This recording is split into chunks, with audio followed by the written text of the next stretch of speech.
Here we go once again on a Wednesday evening. It is Outlaw Radio, strictly business on a Wednesday night, man.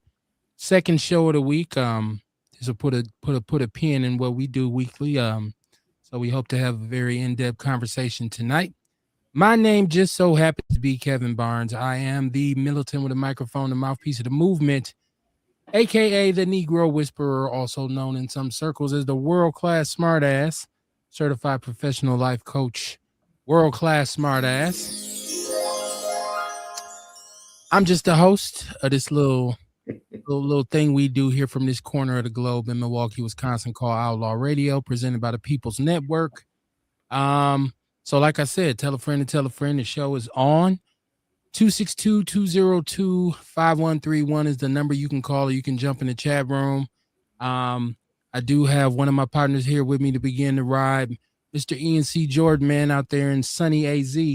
What it do, man? How you doing this evening, man? I'm having the best day ever. I'm doing very, very, very well. I'm very happy today. And I just told you why I was happy, but we're gonna talk about that a little bit later. Okay. Oh, We yes. going good so far? Absolutely. Hired a new floor league. Team is running smooth, man. Not as many issues. I was able to get my billing done, and no real issues, man. And got another contracting gig, so I feel good. So yeah, man, everything's going real good. Everything. Y'all share the show, share the show, share the show. Once again, we're on Mondays and Wednesdays at 7:30 p.m. Central Standard Time. It's Outlaw Radio, man. Often imitated but never duplicated, as they say. And shout out to everybody who has a platform. We just happen to believe that this is a definitive foundational Black American outlet where we talk about the things that matter, that are important, that are pertinent to Exactly. foundational Black Americans. So, say you Exactly. get a podcast, yeah, what do you talk about? We talk about Black people shit. What is Black people shit? Tune I in and love find out. Dion's in the chat room early. He said, "Nigga, why is you so happy?" Ian is going to talk about why he's happy. We live in this crazy vacuum in America, and we have for the last couple of years. There's been a lot of insanity going. But Ian, you want to give the people an update on how you feel? Because I feel like on our show you are more of a political pundit, neither myself or Kamar, it. because you've been involved with some political stuff, and especially in terms of a platform, and you Oh know a yeah. lot of people on the other side of the fence. Yeah. We are nonpartisan on the show, so we've never really chosen to align ourselves with anyone. So talk about what you're so happy about so people will know. Well, if all of you have been watching the news, if you haven't, don't worry. We're gonna talk about it today. Um, President Trump 2 weeks ago was locked out of a meeting where y'all heard about the pilots going down or whatever because of his erratic behavior. Our military generals locked him out of a meeting. And he was screaming and yelling and all this stuff. Boom, boom, boom. Right? He did a tweet or whatever it is on his Truth Social. He said that, you know what, you guys will be resting from hell or something. I don't know about the Iranians. He said, we'll just kill all of you, whatever, basically. So apparently, this catastrophic fucking moron wanted to launch a nuclear strike on Iran. And this is all over the internet. Y'all can look it up. The general, I forget his name. This dude they basically just walked in, told him absolutely not. He's done. He's being locked out of military meetings. So as of 422, his presidency is effectively over. Everything you're seeing him tweeting, and I talked to one person today, and they're basically confirming he's just a figurehead, and this person is in the military. So all that bullshit he's talking, I ran this, I ran that, we're going to send him to hell. No, the hell he isn't, because he was stopped from he said, I have the codes, and they were stopping him from trying to use them today. So he's done. So his presidency is essentially over in regard to power and bombing shit and all that good shit. We all know, at the end of the day or whatever, but that just made my day because he's so fucking power hungry. And I'm so happy that they've been stepping up and not allowing him to do shit. So fuck him. All right, I'm done. Felt good. Well, there was some talk about last week, I think, where they were talking about putting in the 25th Amendment Yeah, to remove him from office. serious. I mean, it's cool and all of that stuff that you're saying is It's valid information, but I wouldn't be so happy until I start to see some movement on the 25th Amendment being put into place or some actual real movement in the House about getting him down and getting him out of there. I Um, wish. this has been a long time coming. And then it's just so hypocritical that you want to keep Iran or Iran from having nuclear weapons, but then what do? You turn around and threaten to use nuclear weapons on them. So it's Come just on, man. the Thank you. I ridiculous. was waiting for it. No. Come on, Trump. Dion says no drinking tonight. He says he's a Democrat. That's what's up, Dion. I'm glad you chose a side, right? Yeah, that's cool. I'm nonpartisan. I don't subscribe. Especially, I think right now the argument for black people in the Democratic Party is crazy. I see all these different black people going at each other about whether to be a Democrat, vote democratically, why we should vote democratically. It's all just crazy, and it's so divisive. Brandon Peterson says, since Earl isn't here yet, I'm just gonna say it for him. Fuck Donald Trump. Oh God. Earl done started something legitimate. Right. There he is. Oh, well, that's Ewok. That's Ewok. That's Ewok. He said, "Walk's world. What it do, Ewok?" I was going to talk about tonight about Donald Trump wanting to use the nuclear weapons and him saying he had the codes, and I was thinking, like, are they really going to let this dude unilaterally decide to deploy nuclear weapons? Like, I think if that happens, the United States government is in deeper doo-doo than we thought they were. Yes, God, yes. I think, and shout out to that general. I wish we knew his name. I'll find him. Shout out to him. Shout out to everybody who's having the courage to stand up now to this foolishness. I seen that. What's the boy name? Hexeth.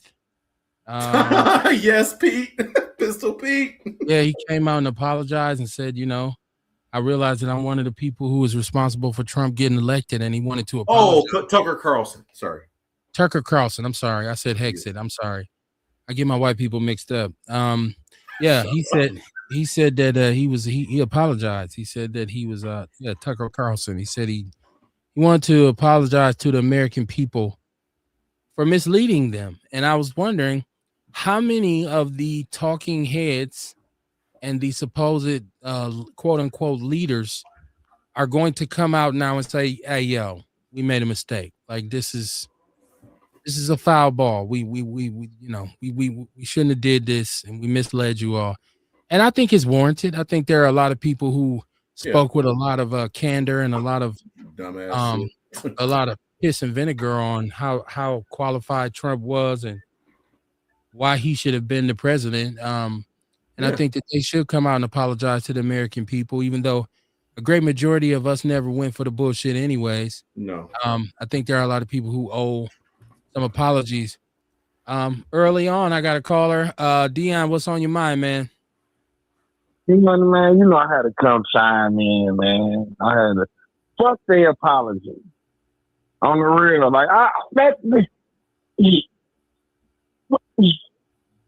just been watching. I'm political too. I don't do number watch CNN rolling. I knew last night when Virginia won, he talking about that they did that, with the gerrymandering, but he started it with Texas, now Florida, they're doing it. But the bad part about it is, though, like, we knew that he was fucked up. We knew that the Project 2025 that they was trying to implement and all the bullshit that was going on. Like, this is not, like, fuck Tucker Carlson, fuck MTG, fuck whoever want to come out and apologize. Like, fuck them. You know what I'm saying? Like, this man, like, people, I think that he did firing people, fired the lady from the Librarian of Congress, firing all the women, fucking with the TSA, just doing all type of shit, disrupting the United States, cutting people off from health care, cutting people off from not Medicaid, what's the other one, SNAP benefits, all the shit, like they say, with the Strait of Hormuz. Believe it or not, that's why I like watching Al Jazeera. Over there in them other countries, they shut shit down at a certain time because they reserving their fuel We the only ones over here that probably ain't hit yet. You know, it's gonna affect us pretty soon where we're gonna have to cut our TVs off at a certain time. They might break it like they might do it's gonna be some shit like COVID, so fuck them and their apologies.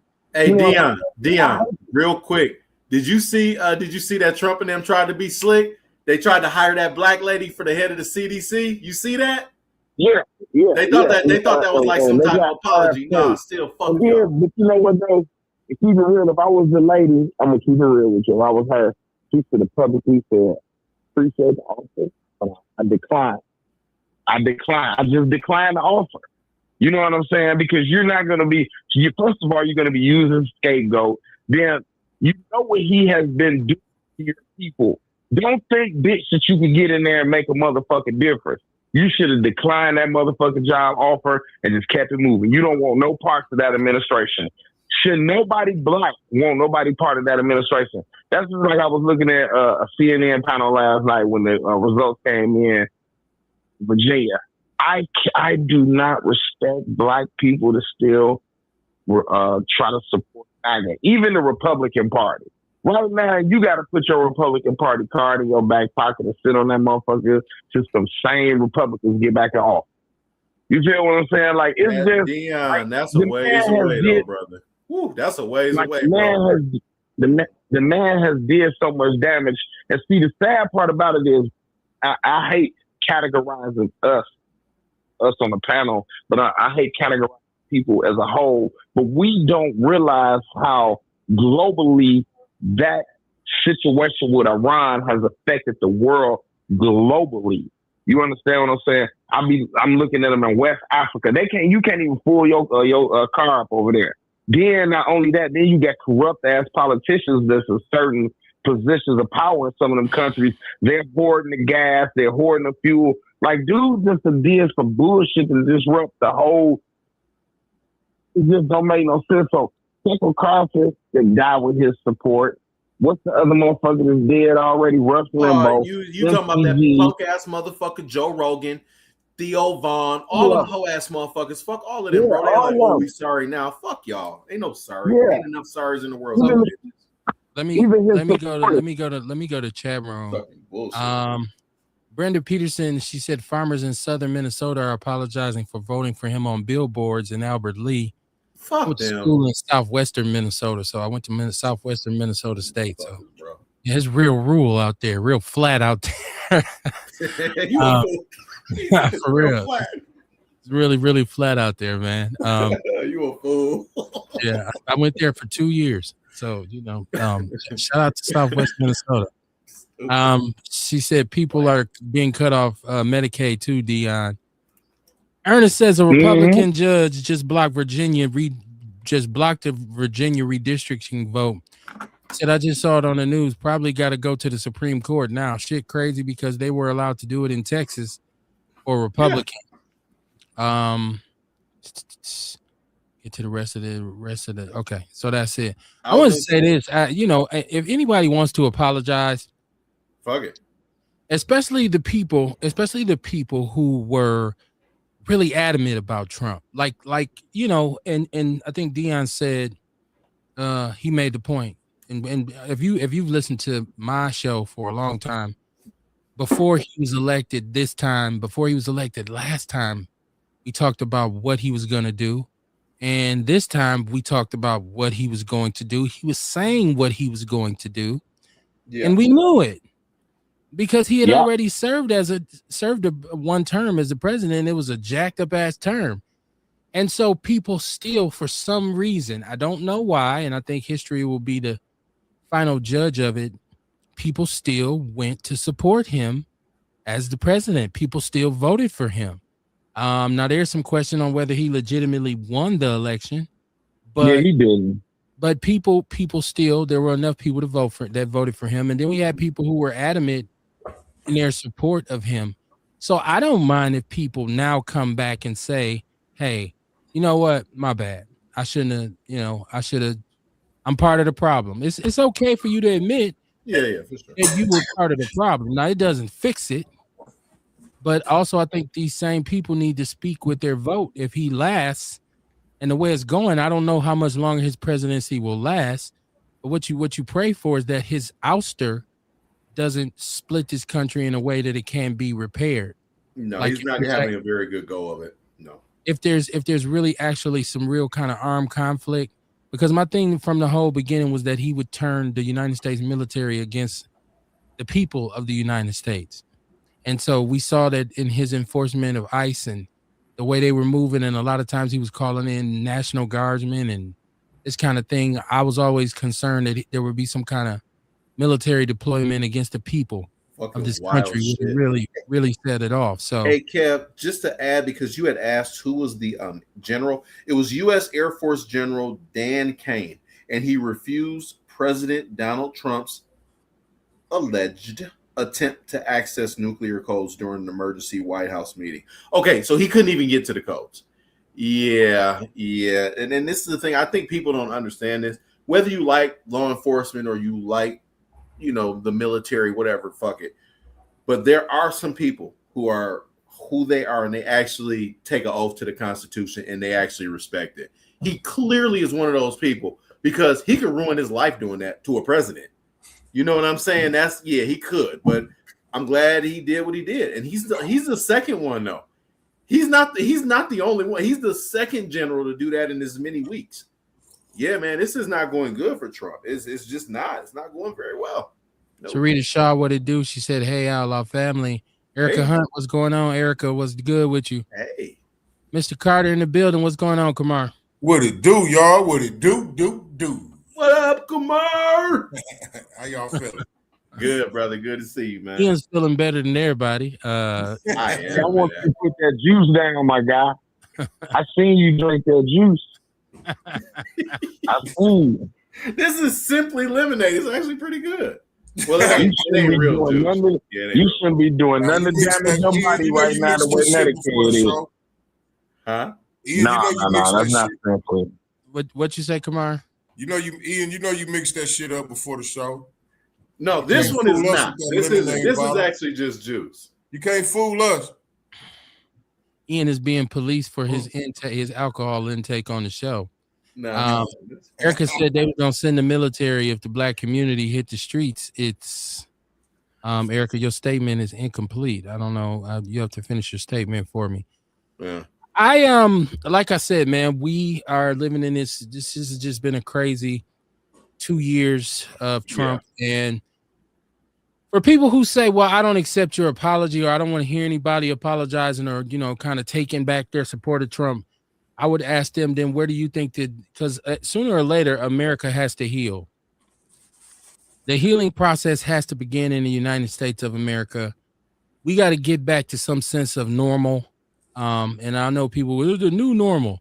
Well, I don't want this. This can't be our new normal. Like, it's there's no such thing as a new normal. It ain't normal. Well, if it's new, it ain't normal. Right. Well, we can have some new ideas, but goddamn, you can't reinvent the wheel. I agree with you. You ain't. You can't get turned out and say this is my new normal. No, you've been turned out. Like it's like So I think and I hope that this has helped Americans see, in particular, white people. It's time for you to move over and let somebody else into the cockpit. Your infinite wisdom and your ultimate elite or supposed elite aloofness has to be dismissed, because I'm saying that white people are a big reason why this country took the nosedive that it did. Not just because of your support of Trump, but your overwhelming desire to return to the way things once stood when the playing field was so sloped and so slanted that it didn't make sense. And it's useless for you to even reminisce and want those days to come back. They should not come back. It should never be that way again. And this is the danger when we start to let white nationalists and white supremacists get a little movement in our country. You see where we end up at. And so, because I said this too, and this probably was a year ago. I said, white people have to realize everybody right now is looking at you with giving you the side eye, because it's so much hypocrisy, it's so much lying, there's so much misinformation, and then what you tried to do with whitewashing the history of this country. Yeah. Believe it or not, what this country's history is what makes it great. The fact that it started one way and it actually progressed to move towards a different day where we get to now where people have more say so, people have God, more of yes. a voice. And even though everything's not equal, there has been some movements that have been established Yes. towards gaining equality. That makes this country great because it was able to grow. That So should be embraced. white people thinking if we go back to the way we behaved in 1955 would make us great again. And a lot of y'all can deny it. It's for y'all to deny it. It's for y'all to say, well, I really wasn't feeling that way. A lot of y'all was down with the shit, right? Like we know. We already know. They was about the shit scam. They was down with the shit, right? We seen the signs in your yard and your MAGA hats, and it just became stupid. So if this is really gonna be a thing where Trump, this is the beginning of the end for him, I'm ready for people to admit they were wrong so we can start healing. We have to start the healing process because America has to get its economy back on track. We got to get back in terms of our sociology, our social services. We have to get back on all of that. And people and we got to go back to even the way, like I said, even the way we've been trying to whitewash history. We've started to put up civil rights monuments again and shit like that. We got to do some healing. We got to get back on track. So if you want this country to be great, what it's going to take to become great is everybody having a fair shot. Okay. And if it has to be separate but equal, as a foundational Black American, I'm cool with that. As long as the shit's equal, it doesn't bother me. I'm not a person who needs to be by white people or needs their approval or needs to live with them, or it's cool. As long as it's even, I'm fine. I'm fine. So let me go to the chat room before I spread it to my panel. Let's see. This is Sharita Shaw. She said it had to be torn down to rebuild. I agree with that. I think you have to. The old way of doing business in America had to go. The old American mentality of white had to go. White is right. White ice is colder. Beauty Wadlington, she said, I missed y'all. We missed you too, Beauty. Welcome back to the show. Mama Jenkins, she said, watching and listening tonight. Hey, Mama Jenkins, how you doing? I hope you're feeling better. Hope everything is going okay for everybody out there, y'all. Please don't hesitate to chime into the conversation. Let's get this 25th Amendment rolling, man. Let's get it. What it's gonna take? Let's get it popping. Let's get it shaking. Hey, I was gonna ask y'all, did y'all hear about, I guess, the house that Michael Locke used to live at? Dog, I heard I'm looking at the shit. I guess they started digging up shit, like trying to see if it was some more bodies under there. I was like, Jerry trying to get paroled too, so that's kind of fucked up. Like, because I'm surprised they haven't brought his name up. Like, I'm just looking at the video. I'm like, damn. Did they find anything? Did you hear anything about that, Joe? From what I heard, there was nothing found, but they have dug up the yard, dug up the sidewalk, all the way from the alley. They've been over there.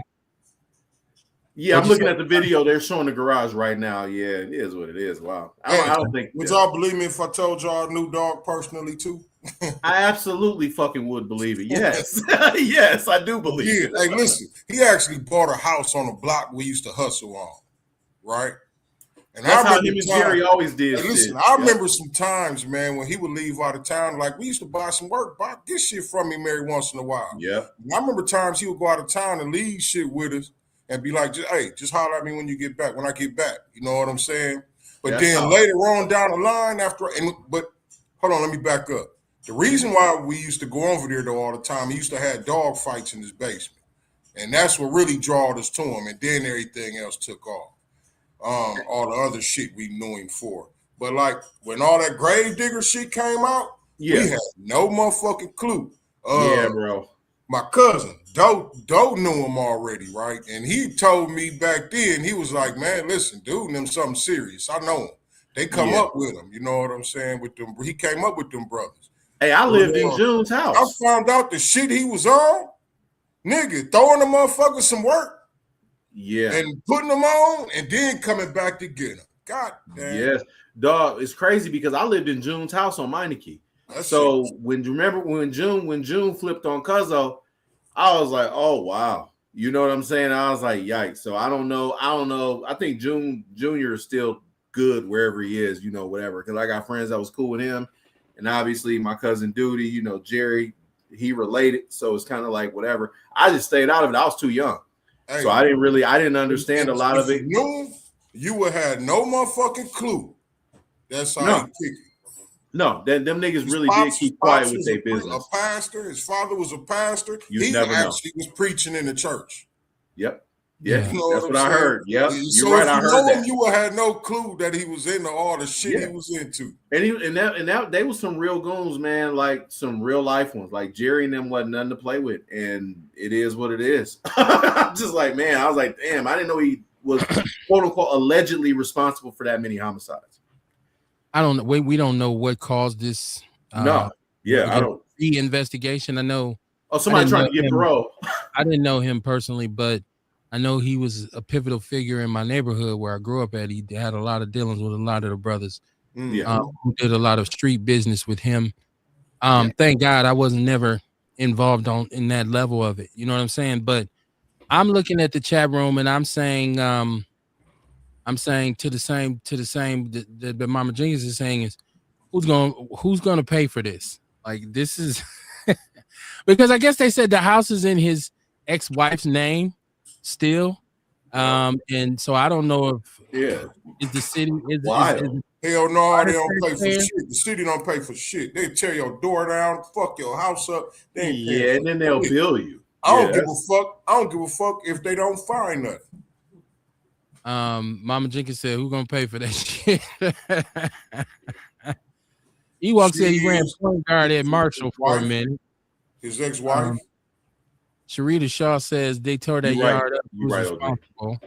Ewok says I was finna sell dude my Honda Accord. Thank God you didn't. I always known him to drive cattle. Sharita says that's both of Pastor Locke's. Both of the Pastor Locke's family that run successful churches. Yeah, I know at one point he was just, and that's just from reading his life story, that he had been a preacher and he ran a barbershop, and that's what I'm saying. A lot of the brothers was real cool with him, and from what I hear, he was just a laid back, really low key dude, real smooth. That's from everything I heard. Man, you never know it. Yeah, I never knew any of that, you know. But I was gonna say too, I remember a young man I went to school with, cool brother, man. I used to love dude to death. His name was LaHarvey Buck, and dude, his dad is a reverend. Man, he used to come because we both went to Riverside. Man, this Negro would come to class, man, just a smooth dude, had his glasses, the little high top fade. Man, I used to really like that. When I heard he got killed a few years after that, man, it was so sad. His dad is a strong dude from, you know, because I remember he came back to our school to talk about it. Because, you know, LaHarvey had a lot of friends. Like, you know, all of us, we thought he was an awesome dude. And he was a good basketball player, so we hooped all the time, man. He got a good dad. How's his dad doing? Is he still in Milwaukee? You guys know anything about that? I see him on Facebook periodically, and I do remember when his son was actually murdered alongside another brother who was a real heavily street affiliated dude. That was some years back. Yeah, that was a while ago. That was like 95 or 96. I can't remember. It wasn't that far back. This was in the 2000s. It was. Oh, it was. I'm sorry. Yeah, I got it twisted. It was in the 2000s. I just can't remember exactly what year, but I remember because that name is very familiar. He was a good brother, man. Ever since high school, he's an awesome guy. Ewok said K Bull, he was buying it for his wife. I think he's talking about the Honda. Oh, okay. I could dig that. I could dig that. That makes more sense to me, yeah. So he's one of them niggas. He ain't driving no Accord. Not unless they just making a run, you know what I'm talking about? So maybe some in that regard. That's why when he said that, that's instantly what I was thinking, like, okay, maybe he was making a run or something. They haven't made any official, in terms of law enforcement. Milwaukee police haven't really said much about nothing except this has just been what they've done. They've gone in there, and it must have been some sort of credible lead in order for them to go in there and tear up the yard. Like this, they got excavators and somehow they in the dirt and everything. Somehow they found out when he bought the house, he got the concrete done in the garage and some shit. Like somehow they found that out. I don't know, somebody told him or what made him go into the case and look at that shit. I ain't gonna lie. I read something for some of the court documents or whatever. There was a person that talked about that in the past couple of years that he used to bury people. So that's probably where that came from. Because I was talking to my one cousin, Duty, And Duty was telling me, and I had asked him, this was about a week ago. Man, apparently they wanted to do an American Gangster on Jerry and them. And apparently, because I guess it's some still affiliations out there or whatever, which like I asked my mom too, and they was like, nah, that'll be kind of stupid because it's still cats kind of involved. It's cats that beat the system. You don't want to do nothing like that. So yeah, I'm just like, man, because apparently they wanted to. What you're talking about is something different from Mike Locke. You're talking about Jerry Wilson. No, I'm talking about Jerry Walker. Jerry Walker. I'm talking about Jerry Walker, but Jerry Walker and Michael Locke and him were, once again, I didn't know Mike Locke, so I don't. That was his. I think Mike was his enforcer, right, OG. I think he was for Jerry. He came up in all the indictments, so it's him, and then I don't know how he was tied to them. I just know him for how I know him over there on the block. Oh, okay, yeah. Well, he was he used to do things for Jerry, and that's why I said Jerry. I'm surprised Jerry's name didn't come up in all this because you had Jerry. I'm not snitching. It's literally whatever. So anybody that listen to this, but he's just telling their business. It's all public record. Apparently, Michael was Jerry's number 2. Don't know what he did. Whatever. I never asked Cuzzo. He never shared his business. I don't know. June is the person's house that I lived in on 28th and Meineke. June, Jerry, and Mike were kind of like the big 3 or whatever. And that's as far as it goes. And that's why I was wondering about that. That's why I'm like, dude, this is going to be bigger than it is. And people are like coming to me saying, well, if they're digging up the stuff now, Ian, that was like 15, 20 years ago, or however long it was ago, they're like, dude, somebody trying to get out of jail. I had 3 people call me in the week say, dog, so who you think trying to get out of jail? I didn't know what they were talking about. So I went to the news and I'm like, oh, damn, Mr. Locke's old house digging up the garage. I'm like, that's actually kind of serious. So, man, I don't know. I know from what I know to be fact. Yeah. I'm thinking that I don't know about their affiliation because I think there was 2 different sides of the coin. Because from what I'm understanding, Mike Locke was pretty much affiliated with individuals in my neighborhood, which was different from Jerry Walker. That's what I'm saying. I mean, I could have that wrong, but I've always heard those 2 tied. So it was two different kind of. We're talking about right versus left. So I don't know, and so I don't know. And I'm not gonna speculate because it ain't my business. No, me neither. That's why I say I know they knew each other for a fact, but like you said, that who knows what they did. That's what I've always been told. So I know about Mike Locke's involvement, or I've heard of it in terms of the brothers from my area. Because he was affiliated with a lot of them. It was in our neighborhood, in our general area. But I do know all the body snatchers wasn't from the same neighborhood. Like they was spread out a bit. I don't know if it's any relevance to what Ian's saying, but you know what I mean? Like all of the body or the grave diggers, whatever they called them, they wasn't all from the same neighborhood. So he was affiliated with some other people. I'm just not sure how. Right. Yeah, me too. I wasn't most sure. Motherfuckers, but most people from Milwaukee, you know what I mean, got ties across the city and shit. I don't know. And the body snatchers is a different kind of era for our neighborhood in particular. If you from that part of Capitol Drive, the body snatchers is a whole different chapter.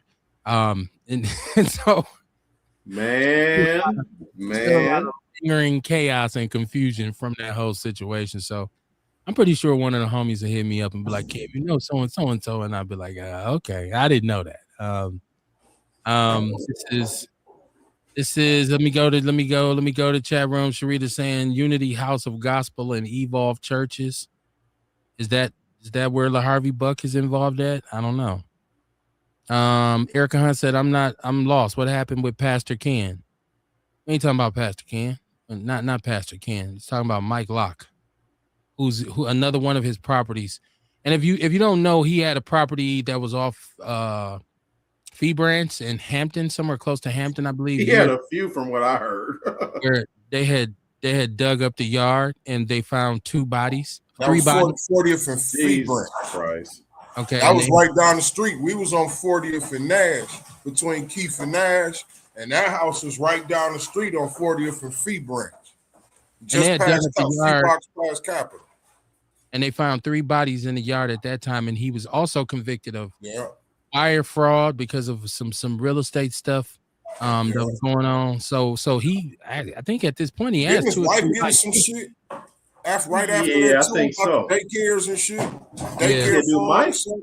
Yeah, man, Mike was, he was a gangster from everything I know. Like, he was a real one. Like, he did the shit that, they're saying a lot of it, but who knows what else he did. Certainly a criminal. Yeah, he definitely was a fucking criminal. He's a gangster, man.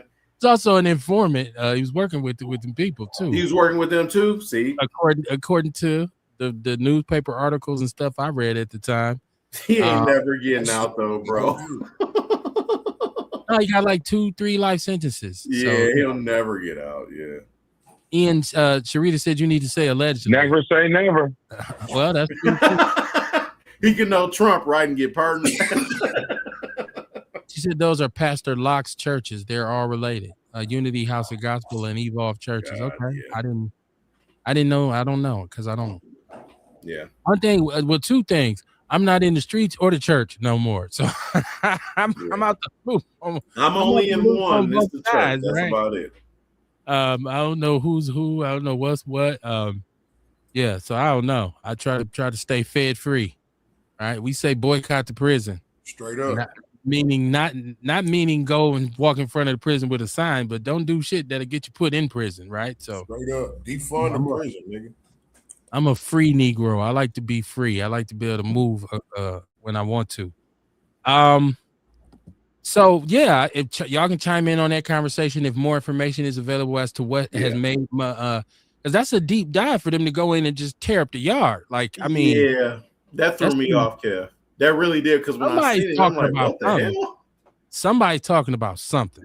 Yes. Somebody talking. Straight up, it's how y'all just come tear up a motherfucker shit and leave. Yeah, excuse us. We gonna be in the backyard with a bulldozer digging up your yard. Straight up. Okay. I want to add really quick. So this is a YouTube video. There's a gentleman that put it out there a while ago. It's called Speaking from the Soul. This gentleman did a live interview with Jerry as he explained his community outreach project called Dear Milwaukee for Troubled Youth. Jerry shows remorse for what he was doing. And apparently it came up when I did a search for Michael and Jerry. Like I did that. So that came up. So yeah, it's man, this is just pretty deep because it said Milwaukee's legendary gangster, aka the preacher, Michael the Body Snatcher Locke, and he also was affiliated with Jerry Walker, but it's a YouTube video, so we can't really, you really can't say okay, whatever. But that's actually what one person is saying. That is, yeah, man. I think we're gonna hear about this a few weeks from now, and it's gonna be something. It'll come out. It's gonna be more, dude. That's kind of crazy. I seen so I was listening because I'm, like I said, I'm always in the podverse and I'm listening and I'm watching different things. Mm-hmm. And I seen an interview. I think it was Cam and Mace on it. What is their podcast? It is. What's the name of their podcast? I think it is what it is or something. It is what it is. That's the name of it, right? I think so. So they were interviewing Tyrese Halliburton. Okay. Oh yeah. I posted that today. People have been, and I didn't even see this because once again, you can't see everything. I guess every time he's been seen in public, he's been with some white girls, a bunch of white girls. And so Cam and Mace quizzed him about white girls or him being with the white girls. And he said, well, people got to understand, I'm from Milwaukee. I'm from Wisconsin. I'm sorry. I'm from Wisconsin. So I grew up with all white people. And so that's what I've been around is white women. Now, from what I was told, and I shout out to one of my old school homeboys who was really into the hooping. He had a lot of inside information on hoopers.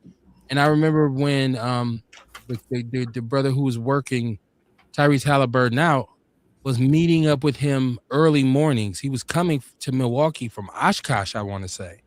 Mm-hmm. And so I remember Mike telling me about how he drove down from Oshkosh and he was going to be this next great thing because he was really good.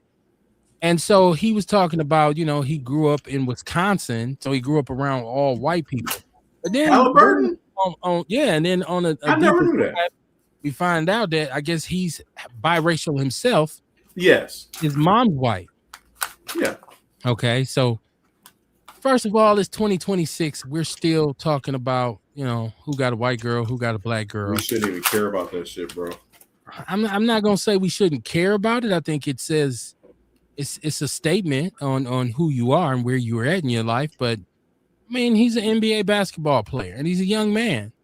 Let him live his life. Like, if he, I think what bothered people is in one photo he was with multiple white women, and so he explained that his girlfriend. He also grew up with her. He grew up with her in Wisconsin, and she's white, and so or his fiance, and so those are her friends. So your man's in the NBA, so now we live in the NBA lifestyle. But it's another black eye for if you're from Wisconsin. To say I'm from Wisconsin. I grew up with all white people. It's like, no, say you from Oshkosh. Right. Yeah. That's what I was gonna say. I think you should be more specific. You know what I'm saying? As far as where you grew up, Yes. and I think we brushed up on this subject a little bit before, Kev, and we was talking about like a lot of athletes when they in college. You know what I'm saying? Depending on what college they at, that might be the demographic that they around. So they wind up going that route.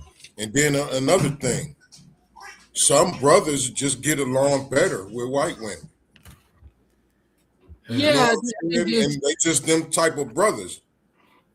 There's that conversation on, and there's a lot of people who you hear this debate now where you have affluent black men who say white women treat us better than black women. Now, I'm not one who is going to subscribe to that. Y'all heard me say I went to school in Southwest Minnesota. It ain't a lot of sisters in there. Wasn't a lot of sisters there when I went to school there. But I met my wife there, and she's black. So it really just depends on who you are as an individual. I also went to school in North Dakota. Wasn't a whole bunch of sisters up there. I think it's just your preference as to who. And if his mom was white, I mean, come on, and that's kind of where, as far as me personally, I can understand it. A lot of this shit, like me with the racial stuff, I just don't have any tolerance for it. Date who you want to date. Anybody that has a problem with it, fuck them. But the problem is when you generalize. When you say all black women are, you a motherfucking lie. That is not true. Stop it and shut the fuck up. Like, I don't like all that. You know what I'm saying? Like, people, like, you'll have somebody, I'm not going to say him, but and I actually had to scold a motherfucker a few weeks ago. One of my fucking nephew's friends, he was like, well, the reason I don't date black women, I'm like, well, you met every black woman? He was like, well, the reason I don't date black women is because, I talked to a couple and I said, nigga, you fucking up. I said, just because of the two women you met, you trying to freaking define a whole race. If you like every woman, I can understand that. That's how I am. But if you just don't want to talk to black chicks because of whatever, you sound dumb. You sound unintelligent. Stop the racial shit. I said because, I'm sorry. Go ahead, Kev. No, I just think there's something to be said about a black man who's never dated a black woman, period. Like, it's something, there's an issue. Well, why wouldn't you? There's an issue there. There's something is amiss there. And if you say, well, I'm black, but I was raised around I never lived around black people, so the only thing I was ever around was white women. I get it. What about a black man that never dated a white woman? It's the same thing. Well, I ain't never slept with nobody but black women. I'm saying if you're a black man who's never dated a black woman, okay, you saying you're a black man who's never dated a white woman. Okay, I can understand that if you've chosen to keep yourself segregated in that fashion. I truly believe that as a man, as a man, you should date who wants to date you. Yes. Right. If they're white, date white. If they're black, date black. But the one thing is, as a black man, you should have some sort of a connection to some sisters somehow, some way. There should be, especially if you like myself, where you was born to a black woman, you was raised by a black woman, your grandmama, your aunties. It would have been kind of crazy for me to just abandon that and just, all of a sudden I have a preference. I don't want to date a black woman again. I think it says something about anybody on any side who has a preference aside from their own. And that's even if you're a white dude and you only date black women, something's up. I'm looking at you funny too. Like, what is that? What kind of shit is that? Like, that's why for a long time it was hard for me to listen to the comedy of Gary Owen, because most of his humor was centered around the fact that he was married to a black woman, and that and he even had a special called Black Famous. And so, it was hard for me for a long time to look at him and say, do you think that makes you cool with us because you say, well, I only like black women? Like, to me, it makes you seem like you in search of a bed wench, right? And we give black women a hard time who date white men. I know I'm critical a lot of times of black women who go running to white men, but you know, at the end of the day, get with somebody who cares about your ass. It don't matter what color they are, and don't worry about what somebody else got to say because they ain't got to sleep. And the thing is, though, Kev, one thing about you've said that repeatedly. I've heard you say that multiple times. But the one thing I've heard you say also that I respect a lot too is don't generalize anyone. People do, and I swear, man, like I really go in on the whole generalization shit. I don't understand why people are so unintelligent to where they can judge. I've said this a lot of the time. Since I've been to AZ or whatever, I've met some really nice sisters. I went out and hung out with a couple, and a lot of the ones I met, especially who we do business with, a lot of them are fucking married. You know what I'm saying? Like, not being funny, like the good women, no matter what they are, a lot of them are married. I just don't get the whole generalization. And so you're saying Tyler literally said he goes out with white women because his mom is white? I mean, no, he didn't say that. He said he grew up in Wisconsin and he grew up with all white people. That's who he's been around his whole life. What the fuck? It was later on there were people saying his mom is white and that he's half white himself. I get it. I think maybe in so many words he's saying that's who he comfortable around because that's who he grew up around. Perhaps. OG, that's actually probably more accurate. That's probably exactly why he just didn't say it. Like with the generalization, like it's fucked up to generalize anybody. You know what I'm saying? Yeah, I hate that shit, dude. I hate that. But I also think some people we get turned off from different types too. Yeah. From trauma. You know what I mean? Like I done seen some brothers who be like, man, I don't date sisters because they always want something. They did this to me. They did this, and that, and all of them. You know what I mean? So like, and even sisters will say it. Brothers ran me through the dirt. You know what I mean? He cheated on me, did this, did that. I'm just gonna find me a white man. Like I think sometimes trauma can play into that too. So you never know. So you never know why. You never know a person's why they doing what they doing. I'm in the that's why. Hold on once, and that's why I feel like, you know what I mean. It really ain't for us to get off. Let's be honest though. There's a type. There's a type of brother. There's a type of white folks Negro. Who wants to be with a white woman because he believes it's going to up his stock in life, and that he looks down. He has a problem with his own skin, and there's sisters the same way. And Kamar, you are absolutely correct when you say. Dead right. A lot of times people go through relationship trauma and feel like, well, if I want to try something different.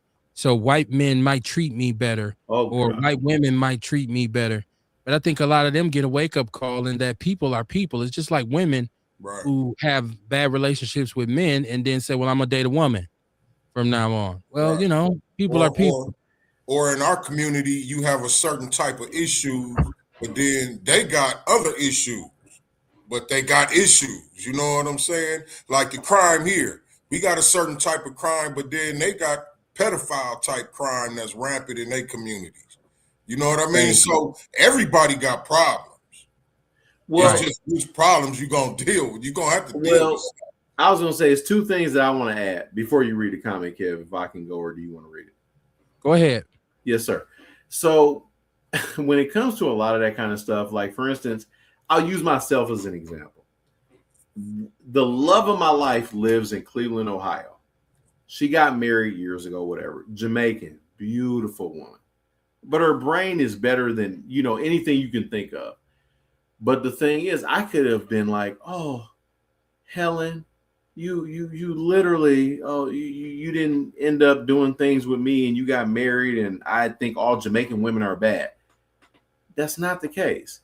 And I hate, just like what you gentlemen were saying, like just the generalizations and everything else, it's just bad. It's not intelligent, man, because black women, in my opinion, personally, I just see it that black women get a rap that is completely undeserved. But if you study anything, like if you study what's going on now, the Trump administration, in addition to the Trump administration, dating apps, and all of this stuff, black women get shitted on so much, and it's actually laughable because it's so dumb. But they get shitted on. But part of the reason that they get shitted on because the beauty standard, if you really think about it, is us. This is gonna sound bad, but white people tan. They do lip fillers. They get butt injections. Guys, who are they trying to look at? Who are they trying to look like? So that's kind of my thing. I think it's laughable because the sisters are being emulated, especially now. I mean, it was a culture first and hip hop and all that other shit, but now just the beauty standard is black women. You know what I mean? Like, I don't know if I went a little, I don't know if I was like off course with that, but that's just my opinion. Those are the things that I've seen. My 9-year-old son brought that up the other day. He was like, "Why do people try to look like black women, Daddy? Why can't they just be happy with who they are?" I think they both. Right. Well, see, here we go generalizing again. Yeah. Right. I think some black women and some white women are trying to emulate each other. No, of course. Yeah. You dig what I'm saying? Like, okay, we talk about the long hair, the blonde wigs, you know what I'm saying? Yeah, for sure. So I feel like, and then like now, like you got the Hollywood, they like, you know what I mean? The beauty standard, you know what I'm saying? You got to be slim, you got to be thin to be a model, and you got to have this shape, and you know what I'm saying? But really, like I say, I just feel like, you know what I mean? They both trying to emulate each other, man. You got a lot of white women that want the big lips and the hips and all that shit. And then you got sisters who want to wear the white girl hair. You ain't lying. You're so right about that. I think black people in general get shitted on no matter what situation we're in, and black men face the same scrutiny. Yes. And I think black women do as well. There's some stereotypes that are negative. It's the same thing with us, that we're lazy, that we don't take care of our kids, that, you know. Oh my God. Yeah, this shit that don't make no sense. Yeah. Yeah, it's just, it goes, leave people alone, stay out people business, first of all. All my black friends and family take care of their children. That's why when I used to read some of that stuff, and I hate to say this for everybody watching, I apologize for what I'm about to say. This is why I fucking hate Charlie Kirk. This cocksucker said all of this nonsense about black people that literally wasn't true. He embellished all of these crime stats. Like, he literally made the shit up, and he admitted it multiple times.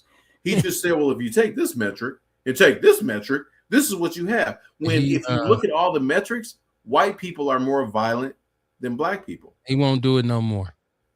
Shut up, Kev. I'm done. He won't do it no more. Thank you for giving yourself that freaking time. Yeah, no, he won't do it no more. Oh man, I can't even comment on that. I'm done. I was thinking the same thing. He said Mike Locke was only 13 or 14 when Jerry Walker was sent up. The timing doesn't add up. I thought that the Jerry Walker thing happened years prior to the whole body snatch, because the body snatcher thing was well into the 2000s. I thought the whole Jerry Walker thing happened in the early 90s. So, yeah, but I think Jerry was working with young people. What you say, Kamar? I think Mike only like 55. How old is Jerry Walker? I forgot how old Jerry is. But yeah, he used to work with young motherfuckers all the time. He would have been working with a teenager. And that's something that they did. That's one thing I do know they did. But as far as in regard to Michael specifically, I'm not sure. But I heard Michael's name come up multiple times in my family. I did hear his name. I never knew him though. Sharita Shaw says a lot of times black men date who reminds them of their mother or totally opposite from their mother. Now, you know, that's what I'm saying. If you're raised by a black woman and you grew up, you're reared by them, it's a lot for you to go to the other side. I've over the years, I've had some issues with white people. And like I said, especially in college, I had issues with a lot of white guys because white dudes used to try to press us for different shit, and it used to be from microaggressions to over aggressions. And I was an ass whooper. I was, you know what I'm saying? I wasn't trying to play no games with none of them. And I didn't really fit into the whole meet my white girl and take her home to my mama and be in a relationship with her type thing. So there were some issues there. And so there was a lot of brothers who I rocked with who was my partners, especially my teammates. They had white girls. And it was an ongoing conversation of, what's the extent of your relationship.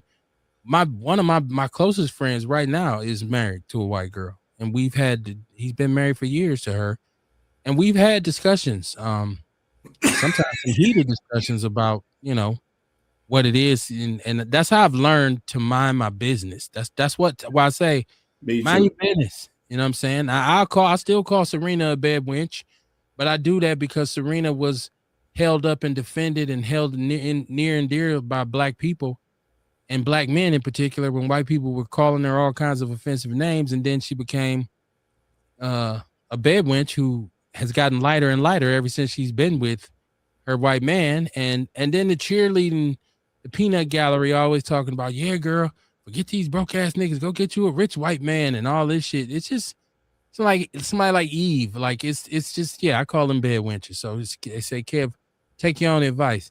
I don't disrespect those sisters, but I think it's something to be said for somebody who is in a long-term relationship with a person that's not of their race. So if you are a black man and you're married to a white woman, a lot of times what happens is you become whitewashed. All of a sudden and if you have biracial kids, how much of the black side of those kids are those kids getting? Like a Tyrese Halliburton who's biracial. If his daddy's black, it's in black family somewhere. Why is it that you're always around white people? Why wasn't his daddy proactive saying, I got to make sure you be around some brothers and some sisters sometime? Well, can I chime in really quick about that? I got a buddy. He's married to a white woman. And I was talking to him. We don't talk anymore just for a lot of different reasons, but he's reading a bedtime story to his daughter, and she asks a question about Trump. And he says, Trump is a great man. These people are just trying to just tear him down. And you have to watch for black people. He's black. He said, you have, and after that, me and him, I haven't spoke to him in 2 years. He said, first, he was like, in regard to Malcolm X, and all those things you might hear, don't believe it. He was a demigod. Like when dude said that, and I grew up with this nigga literally grew up on 39th and Hampton, bro. And he was saying that to his biracial daughter. And like, if you look at his daughter's pictures, Kev, OG, she looks Caucasian. She does. You would never know. So when he was saying that, I actually talked to him 2 times after that. One time, the first time I was like, bro, why would you tell your daughter that? I'm like, she is biracial, dude. I'm like, she's a nigga to these people. Regardless, whatever you think, she's a nigga. He was like, well, she don't look black, so she should be okay. I said, dog, why are we having this conversation? I'm like, Glenn, you literally have a biracial daughter and son. So we went there. And then the second thing was, we were talking, he brought up the election because I tried not to talk politics with him because he's not intellectually sound. He doesn't even understand any of it. He didn't even know what ICE was until a few years ago. So long story short, I was like, he was like, oh, I know you voting for Trump because, you like Republicans. I said, yeah, man. I said, I'm an independent that leans to the right. But I said, Vice President Harris, she's a conservative.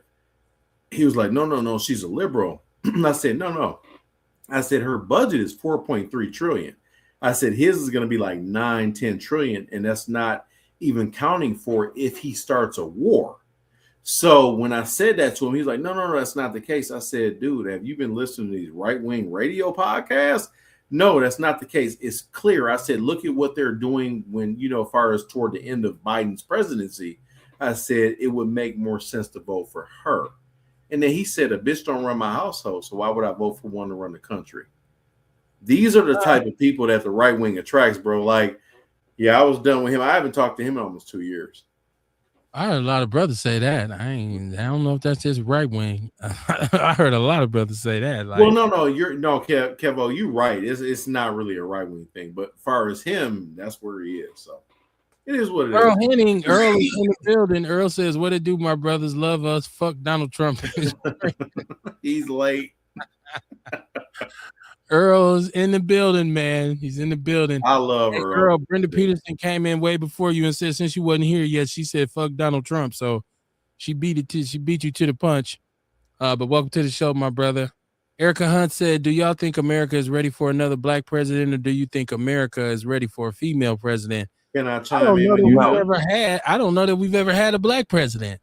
Obama was a tether. Oh, Obama was a tether. He is a tether, and Obama is.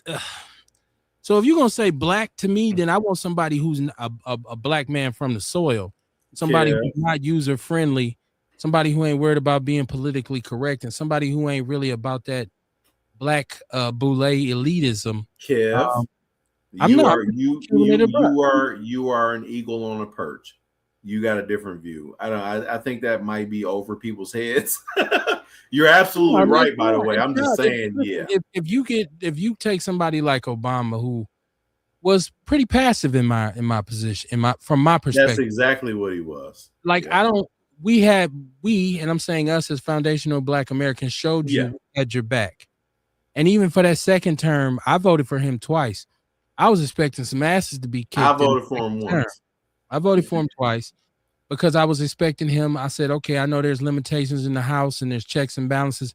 But what Donald Trump has proven to you is that a president, if he work his magic right, can operate above and beyond all of them. That's exactly what I said. Came in with executive order after executive order. I didn't even hear Obama even say it. A lot of shit he just didn't propose. And people say, well, they wasn't going to let him do it. Well, you're giving him an out. And so if you are a black man and you become president, there has to absolutely be something in there that benefits black people. Well, yeah, the number one thing you gotta have a team would be reparations. Hold on, both of y'all was talking at the same time. What did you say? Sorry. What did you say, Ian? No, I said the number one thing, and this is what I don't understand about people that claim to understand things politically. The first thing that any quote unquote black president that would be for black people, considering black people build America, would be reparations. It's laughable when they don't say that shit. You know what I'm saying, Kev? Like, it's actually kind of funny because they're like, well, no, and they try to kind of convince you that you doing that, you're asking for a handout. I'm just intellectually sound, so I understand the difference. Dude, the first thing any black president should do is ask for reparations. And that's why I like Wes Moore. He's not necessarily talking about reparations, but he's more of an in-your-face, real kind of, politician. I only know so much about him. I know that Republicans and Democrats both like him, and he's never really had the reparations talk. But my point in bringing him up is the Democrats should kind of go in that direction, or Gavin Newsom. And if they don't go Gavin Newsom, they should probably go Wes Moore. And the Republicans should do Charlie Baker. But we can talk about that another time. But I just wanted to kind of chime in on that. No, it's other things that can be considered. A black president can come in and do law enforcement reform. Oh my God, Kev, that would help. There's a need for restructuring of education. Trump came in and said that's what he wanted to do. Then there's when we talk about the financial part of America, there's a way that a black president can come in and say, look, I'm going to give out some forgivable loans, and I want to do some student loan reform, child support reform. Hold on, can I chime in? The right answer to all of this stuff is, if you're black and you come in and they say, are you going to do something for black people? The thing you should do is not avoid it and say, oh, no, I'm not going to do anything just for black people. What you should say is, I'm going to do something for black people. I'm going to do something for everybody. Thank black you. People are included. Like, why is Obama running from Farrakhan and running from Jeremiah Wright when Trump is putting white supremacists in his cabinet? Kev, because it's a whole different ball game, though, bro. You know. Well, it was different then, but the thing is, though, Kev, you're absolutely right about that. But I just want to chime in one point. When everything that you said is absolutely right, And what kills me is no matter what we do, you still have this division. And you made a point earlier when you said political parties are so divisive. So when you take a side, like I say, when I say I lean right, I mean fiscally. I think the right wing, they're full of shit. But I also think the left wing is full of shit. So what do we have right now? So we got Republicans and I don't know, prices are up. The country is in turmoil. The head of the Republican Party, I think we can all agree, at least as far as the people watching this show, is a catastrophic fucking moron. So we got that. So what we need to do is, and Kevin, you said this, and OG, I think you said this too. Black people need to just kind of focus on the financial aspect of things. Start a hustle, start a business. We need to focus on maybe creating some lobbyist groups, because that's the only way that you get things done. You do not get things done thinking you can vote for a motherfucker, he gonna do something, because they're just gonna do what the masses do. In regard to President Obama, when he was in office, both terms, he was vanilla. And people that are Democrats, I've had this conversation with, when I keep it respectful, they're like, okay, I do see your point. President Obama did not do enough. He wasn't a bad guy. He was just kind of bland. You know what I mean? He wasn't a bad guy. He was bland. So when you have the first black president, the next black president has to be a little bit different. And if you look at the next possible black president is Kamala Harris. Well, and she's not going, problem, yeah, she's, I'm sorry, go ahead. She's not black. First of all, she's not black. You know what I mean? That's how they view her. She's melanated. But I was saying the next melanated president. People give Obama too many excuses. They make so many excuses for him, and it's like, no, he couldn't do anything. No, he didn't. He didn't want to. He was actually very aggressive in making sure there was a lot of pro-gay legislation passed. That was one of his main things. There were people, but there were people who was against that too, and he fought for it. Oh God. There were people who were against that too. He fought for that. He got that done.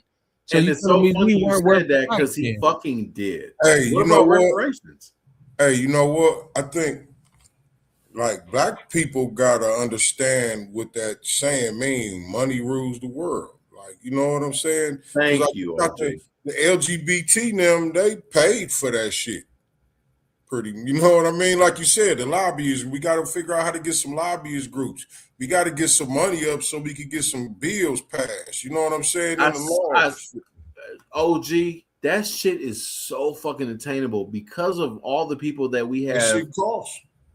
It costs. No, but the thing is, though, you do have these people, and this is why the conspiracy theorists are absolutely right.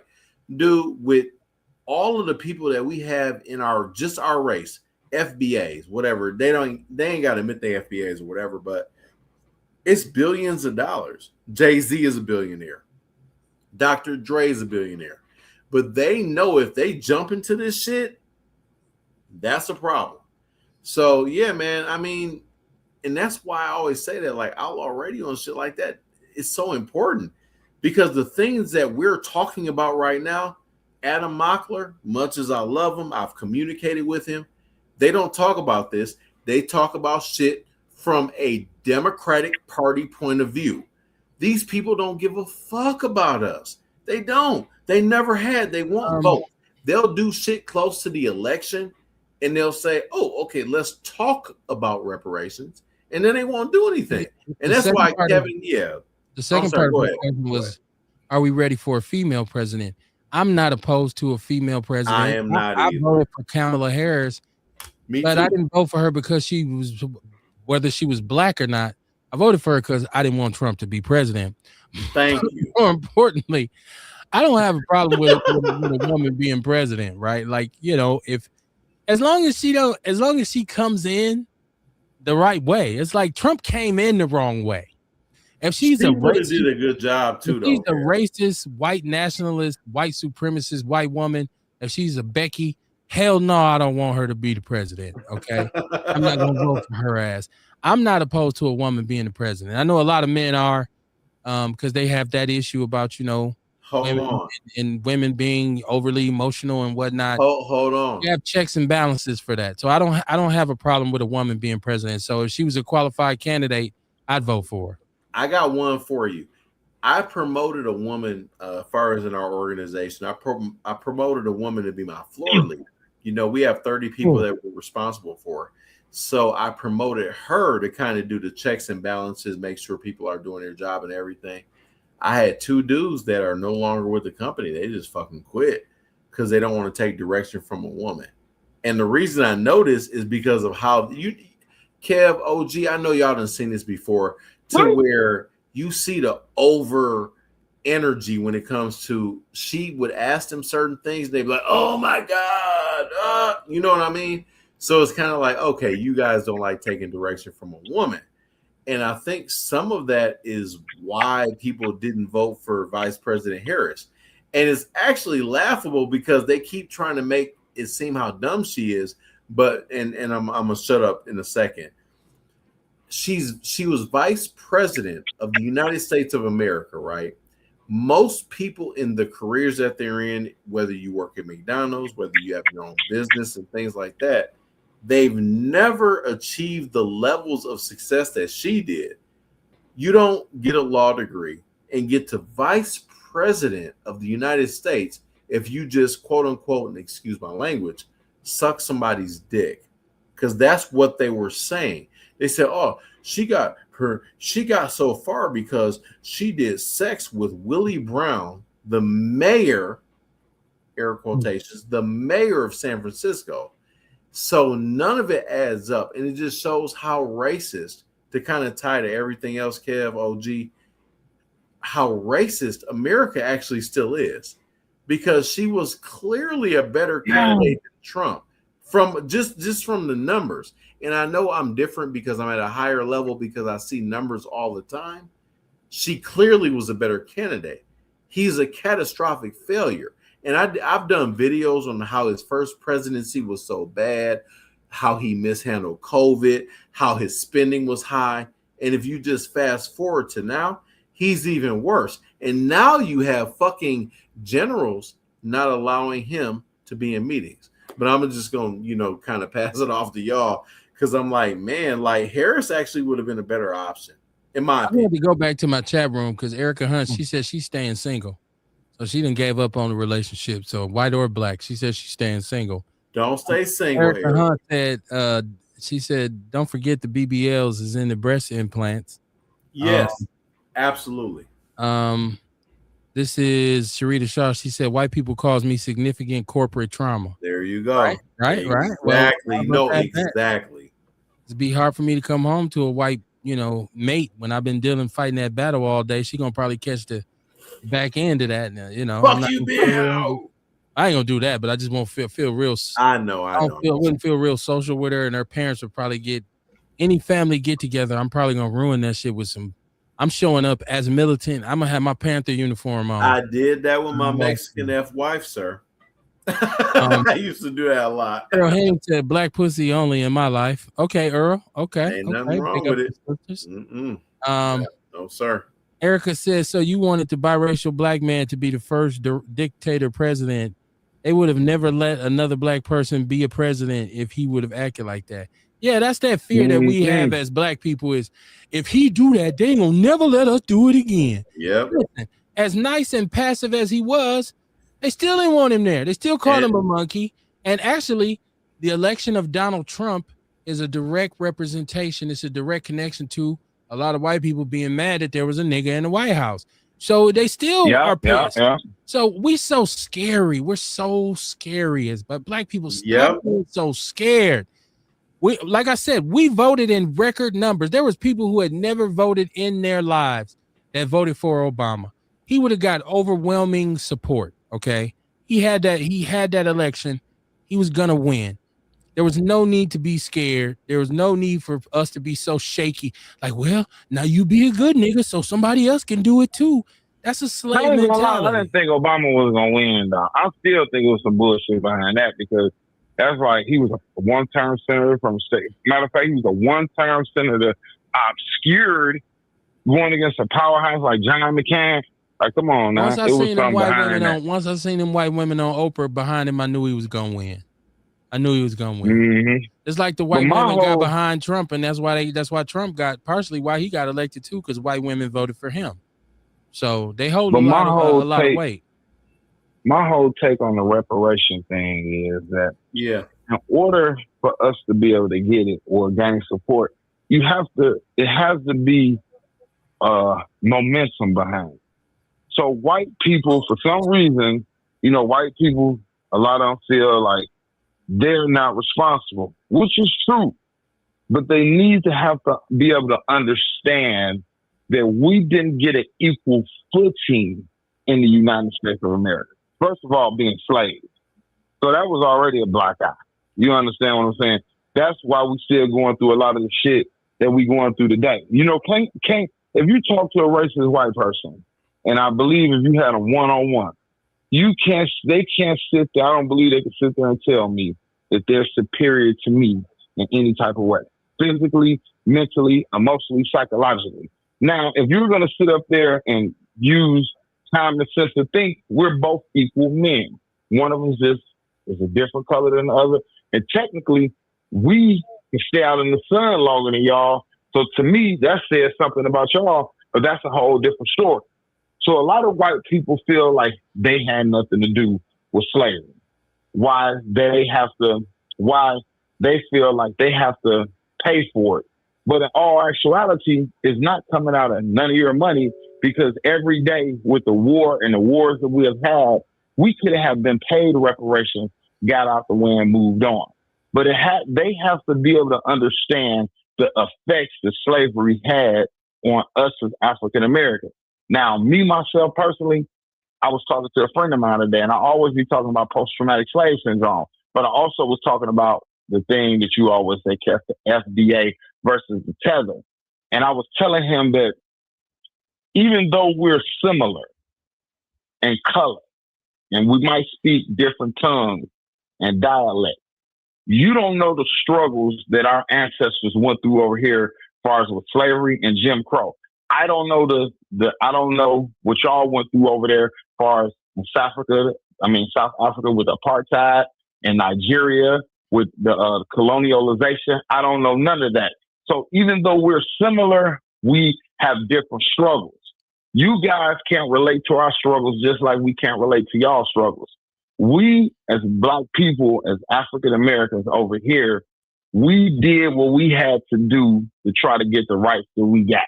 And it's also different too, because a lot of people look at Africa as one big continent, but Africa is a bunch of countries in one big continent. And also, just like you can have the state of Wisconsin, you can have Nigeria, but it could be 180 different tribes in the country of Nigeria, maybe even more tribes than that. So Africa is real big on tribalism.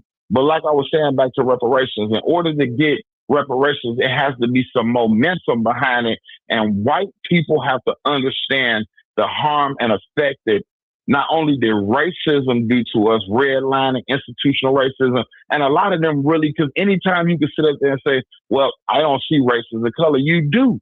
Because if I walk through your neighborhood, or if you see me, a cringe go to your stomach, and you have been indoctrinated with fear when you see someone that looks like me. And you have different stereotypes, regardless of, you could be the friendliest white person in the world. That's why when people be like, well, they married to a white woman, this, that, and the other. I don't, unless she grew up and was raised by a black mother. Because if you grew up in Cedarburg and you happen to come to Milwaukee and you have had little encounters, your mate, you'll look at if he's not like the other.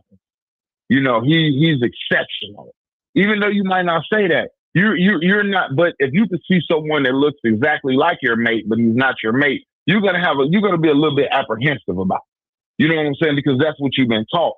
So even, you know what I'm saying? So that's why when, cause I was listening to, like, last week when we were talking about Roland Martin and what they were talking about, you know what I'm saying? And I also understand, like, yeah, the reparations could be on the referendum. It could be up there and you could have 100 nays, but everybody ain't gonna go for it because a lot of people don't feel like black people are entitled to it. And I think another thing they said too, that's kind of, I understand it a little bit, America has to admit that they did a wrong, that an injustice was done to a group of people. And I don't think America is ready to face that that nasty reality of what they did to a group of people. And, just like me and my guy was talking today, like I was saying, what the fuck is these dogs doing? Just like today, me and my guy was talking today, and like, I think I said this before, like I could be sitting back, one day I was sitting back watching an Indian movie, a native, it was a movie and it was about the natives and stuff. And for some reason, I had to check myself because I was, instead of me thinking like these natives are protecting their land, that's the reason they're fighting. So I was like almost cheering for the white people. And I had to be like, no, the white people are the invaders and the natives are protecting their land. So with 400 years of indoctrination, it's just hard, you know what I'm saying, on both sides. It's black people that don't feel like we should have, like, hey, we got everything that we get, we got to work for it. We don't need no. And then you have people like Clarence Thomas that's against everything. And it's sad that I don't know what happened to him. You know what I'm saying? Well, he know the struggles that he went through as being a black man, but somehow, and I just don't understand that one right there. But that's a whole different story. So I want to go back to her statement. This is Erica Hunt. She's saying, first of all, that he was biracial, and she said that if he would have acted like that, so I don't know if he has to come in with gold teeth and gold chains, grabbing his dick and walking with his pants sagging. What way do you have to act for you to come in and say we are going to have a black agenda? We're going to have an agenda for black people. You don't have to be ignorant to express that. You can come in and just state it very plainly and say, no, I have an American agenda, but within that agenda is a black agenda for people of color, in particular, foundational black Americans. What's wrong with that? It's that's what I'm saying. The fear, we have a fear. As black people, we're scary. Like, oh, he can't do that. He can't say that. He gonna get all of us in trouble. Like, so would you want him to be able to do it and he just like fuck it, he did and he tried and it just got denied? Or would you want them to have a more strategic way to do it? I'd rather see him try and get denied than not try and then say, I didn't do it because they wouldn't let me. And that was my problem. Oh, okay. And that's my problem with people who make excuses for him is, well, they wasn't going to let him do it. Well, how do we know? He was the president.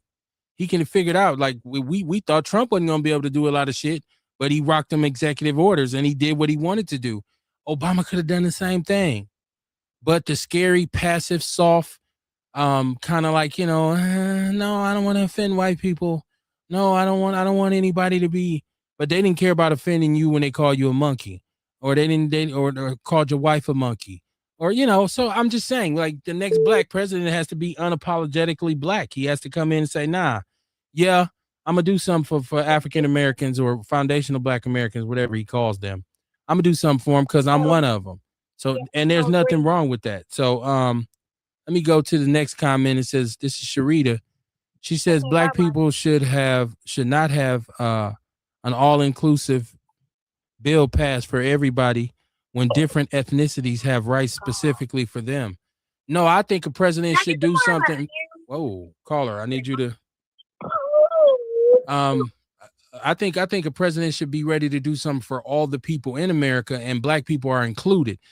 I think we got to get away from this broad blanket statement of like civil rights. When you apply civil rights and you think, well, this is for black people because they have been subjugated, but then everybody else jump on the bus before us and we get left behind as usual. So I think we got to get away from blanket statements and be more specific. We're ready for, like, Americans are ready. Well, they're not. I was going to say they were ready for the truth, but they're not. White Americans are not. But I don't think it's wrong for somebody to come in and say, no, I'm gonna be real specific because y'all specific when it comes to the Jews. You're specific when it comes to Asians. You're specific when it comes to homosexuals. I'm gonna be specific and say foundational black Americans. This who is for. If you don't like it, kiss my ass. And that's what Trump has done. Sharita said, we do start businesses and hustles.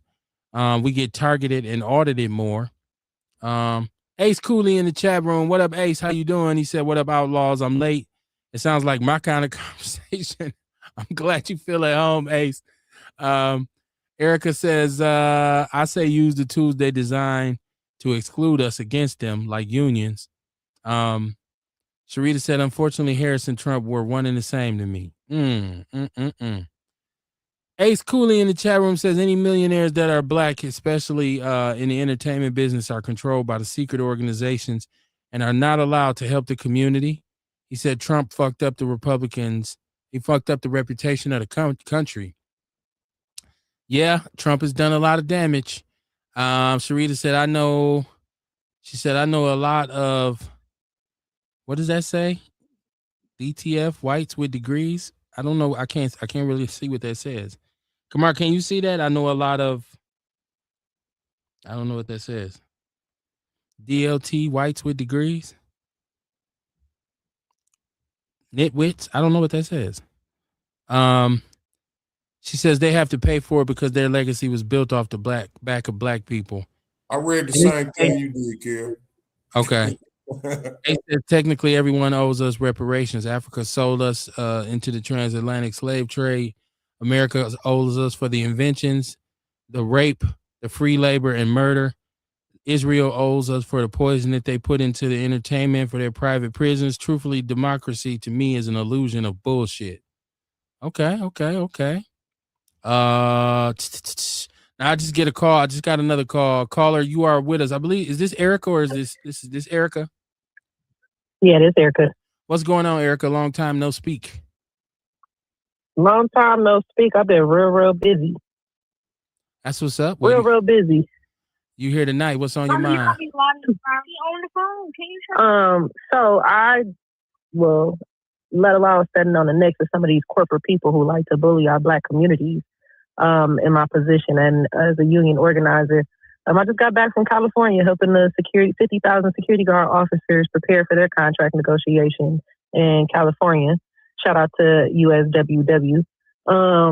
And not only that, I've been preparing to negotiate my own contract at the end of this year. So I'm glad you read that comment where it says we need to use the tools that they designed to stop us against them, like unions, because a lot of people have made a lot more money since SEIU Wisconsin has been standing up and fighting back for our American workers. I called in because I just wanted to chime in on the Obama, comment I made. It's not out of fear, but we can't just not recognize the work that he did do. Granted, I know a lot of people want to say, I want to specifically see in his policies and procedures that this is a black people agenda. A lot of the things that he did put into place did affect the black and brown community. The Obama phones, the Obamacare, making sure that there's real food in the school districts. Like, we ain't had real food in the school district since Obama got out of office. But they were more concerned about feeding our children and making sure that people can have access to health care. Now we got Trump who says we're going to take the money that we're using for health care and spend it on the Russians. So that's just my opinion. Y'all know I like to chime in, but it may be a fear-mongering statement that's being said, but it doesn't make it any less true than what it is. Because if if Obama got in there and started doing whatever he wanted to do, that man would be killed.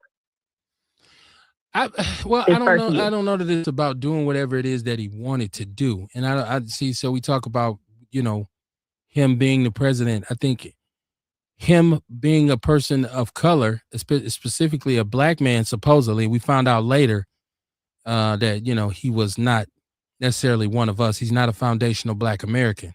He is the product of a tether who is a tether. And so we understood it better. And I understand it better now that I realize that he didn't really fully understand our struggle in this country because it wasn't part of his upbringing. Like, I grew up going to Mississippi. I grew up listening to the stories that my mama told me about Jim Crow, Mississippi, and moving to a place like Milwaukee and seeing ads in the paper for jobs and saying colors need not apply. And this kind of thing when you couldn't really go above Walnut. You had to get off the bus. And so that wasn't part of his understanding. And although I'm pretty sure he saw some pretty crazy things in Chicago, it wasn't his experience. So it wasn't really about him coming in, about doing whatever he wants. But when you come in, and he said it early on, there would be no black agenda.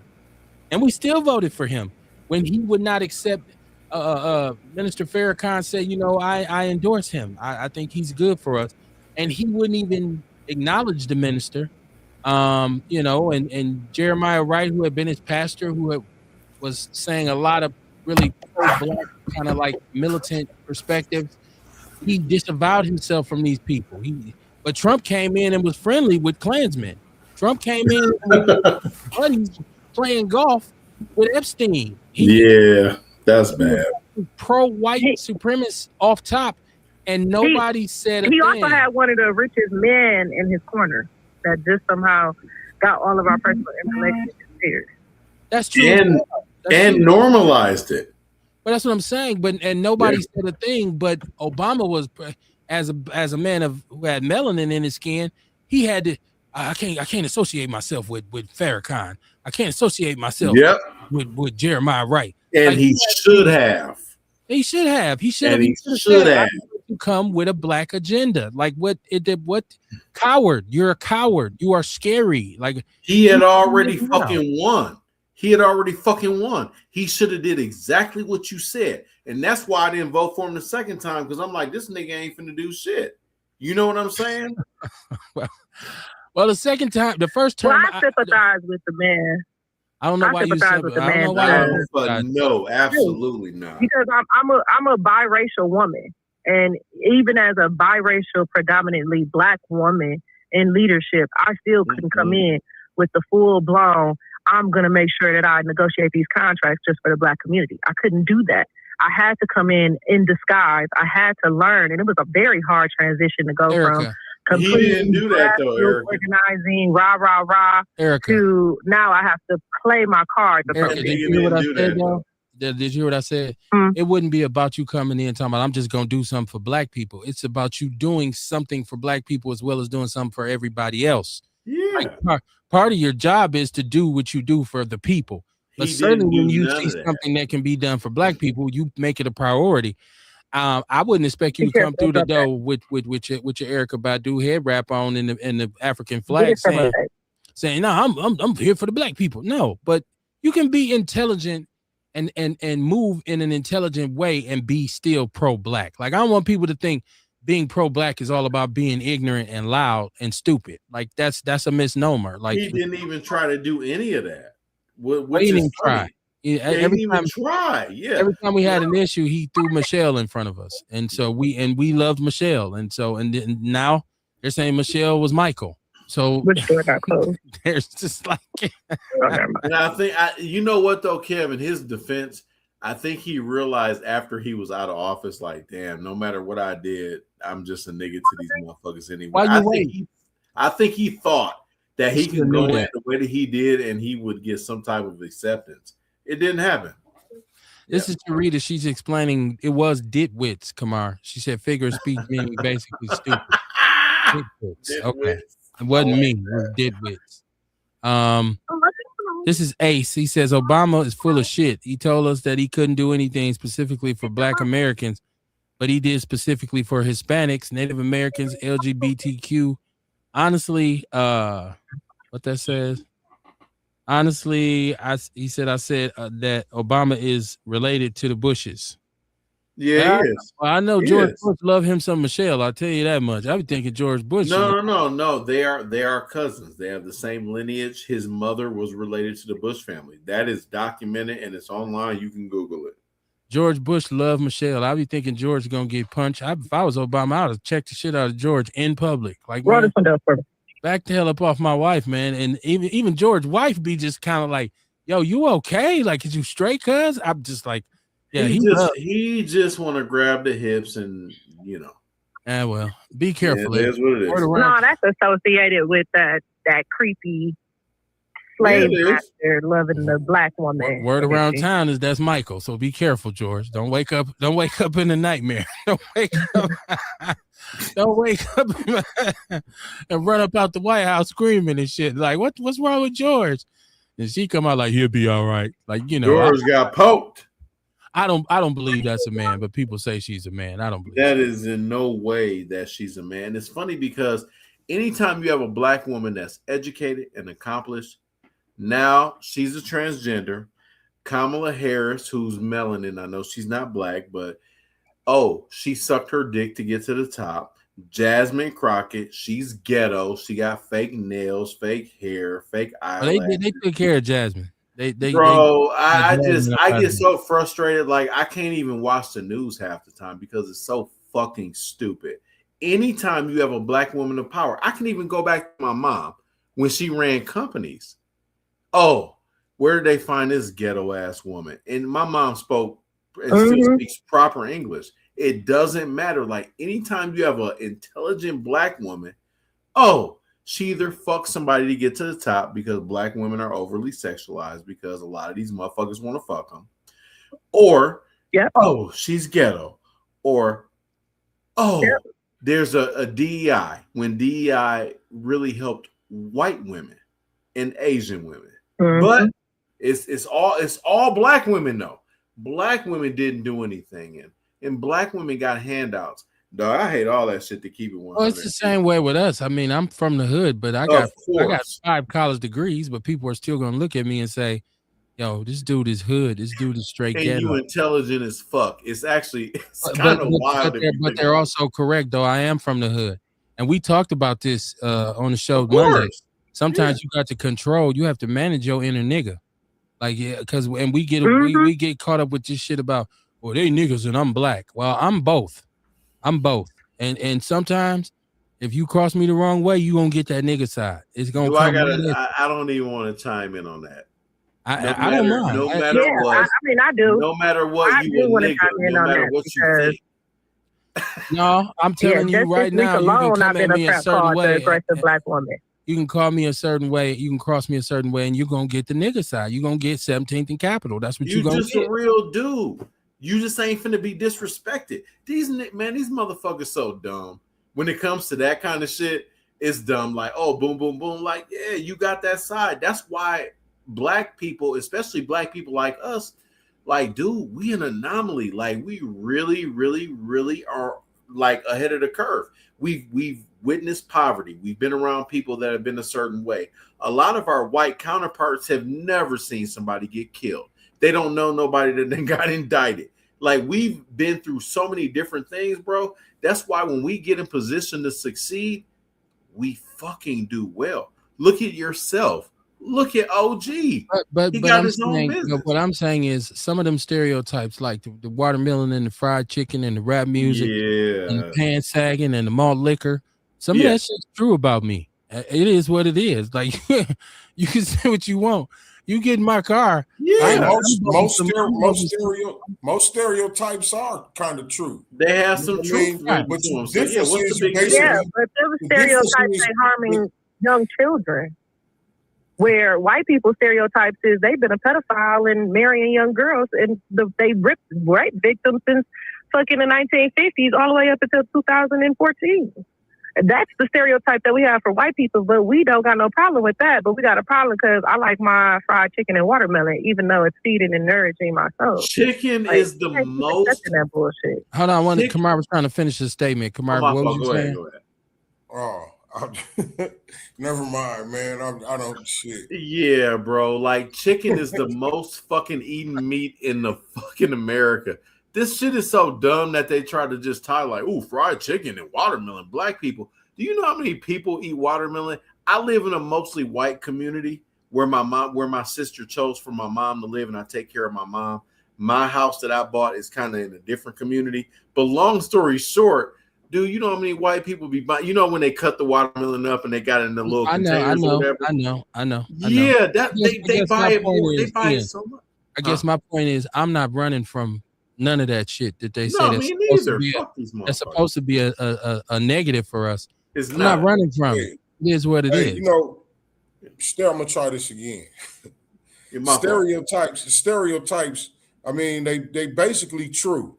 Only thing is, it's a generalization again. Okay. You know what I'm saying? Stereotypes, are they true? Really, it's just a generalization. Like, you got some black people that don't eat watermelon. Thank you. Or chicken, fried chicken. Thank you. You got some white people that don't put raisins in their potato salad. That's true. And I was gonna say, I don't eat watermelon. I hate that shit. You have to understand that. You know what I'm saying? And the shit shouldn't bother you. I ain't gonna lie, I don't eat a lot of fried chicken either, but it has nothing to do with anything else other than it's not good for you. I'd rather eat baked chicken or grilled. So my point is, I'm unapologetically black. So whatever come with it for me. Straight the up. parts that apply. The parts that apply. The parts that don't. You know, they say if the shoe fit, buy a matching purse. Will I So cuss you if the you fuck black, out? Yeah. if you black and you don't eat Absolutely. fried chicken, if you black and you don't eat watermelon, that's fine. It don't make Am you no I an less angry black. black man if you say something stupid? I can be. I might Right, be.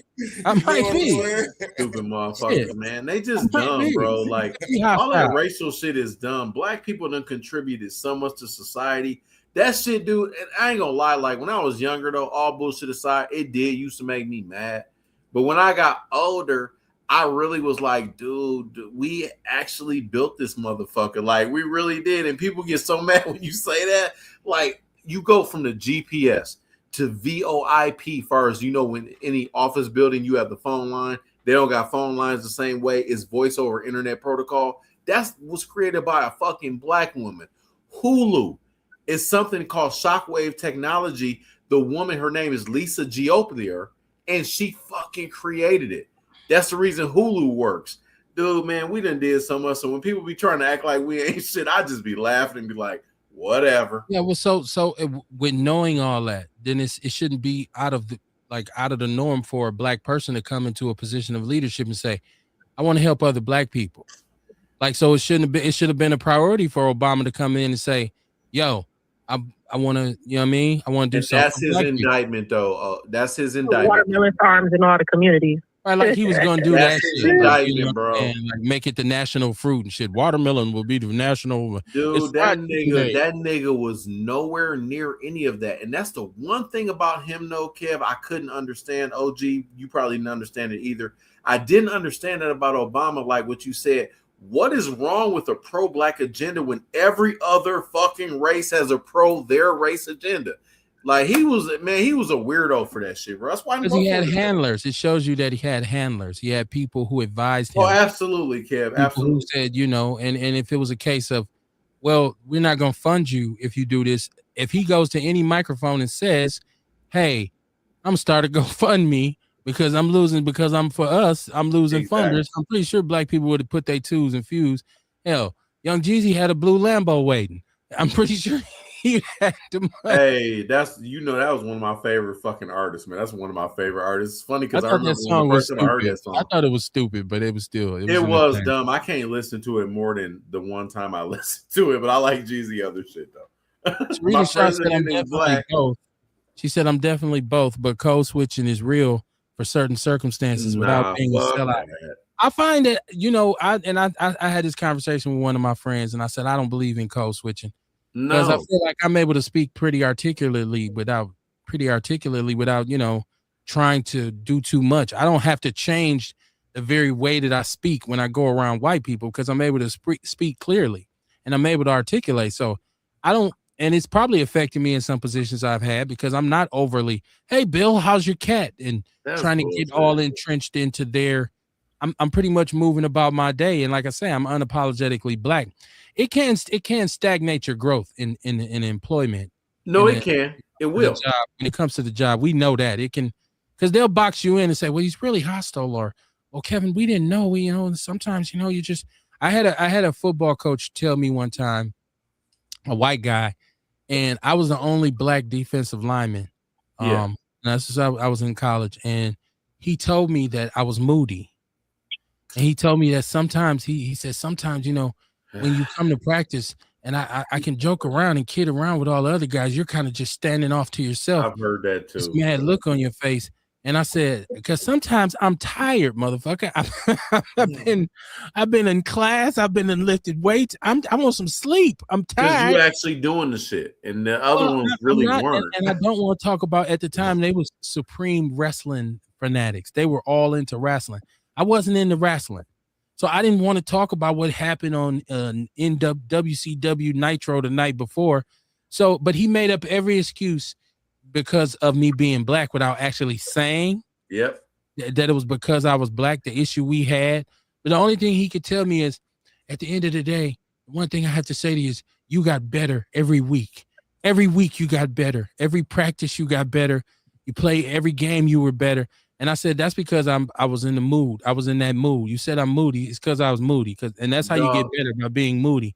But that's the kind of shit that white people will put on you because they want you to come around with a big ass Kool-Aid grin on your face, dancing and shuffling and soft shoeing and shit. And I don't do that. And no, they I just never want have. you to find their racist humor funny. That's what they want. Well, it gives you. But I'm gonna hop back in the chat because it's hard to hear everybody that's on the panel. Okay. And I don't want nobody to feel like I'm cutting them off. Okay, appreciate it. Well, but then it gives them way to if once I start socially trying to fit in with them. Now what's about to happen? Now they feel more and more comfortable with sliding a race joke in here and there. And well, that's you know what? I had to slap shit out of somebody, right? And I ain't gonna lie though, Kev, and this is gonna sound real bad. So I do apologize to anybody for what I'm about to say. I don't hang around with a bunch of white people. I don't.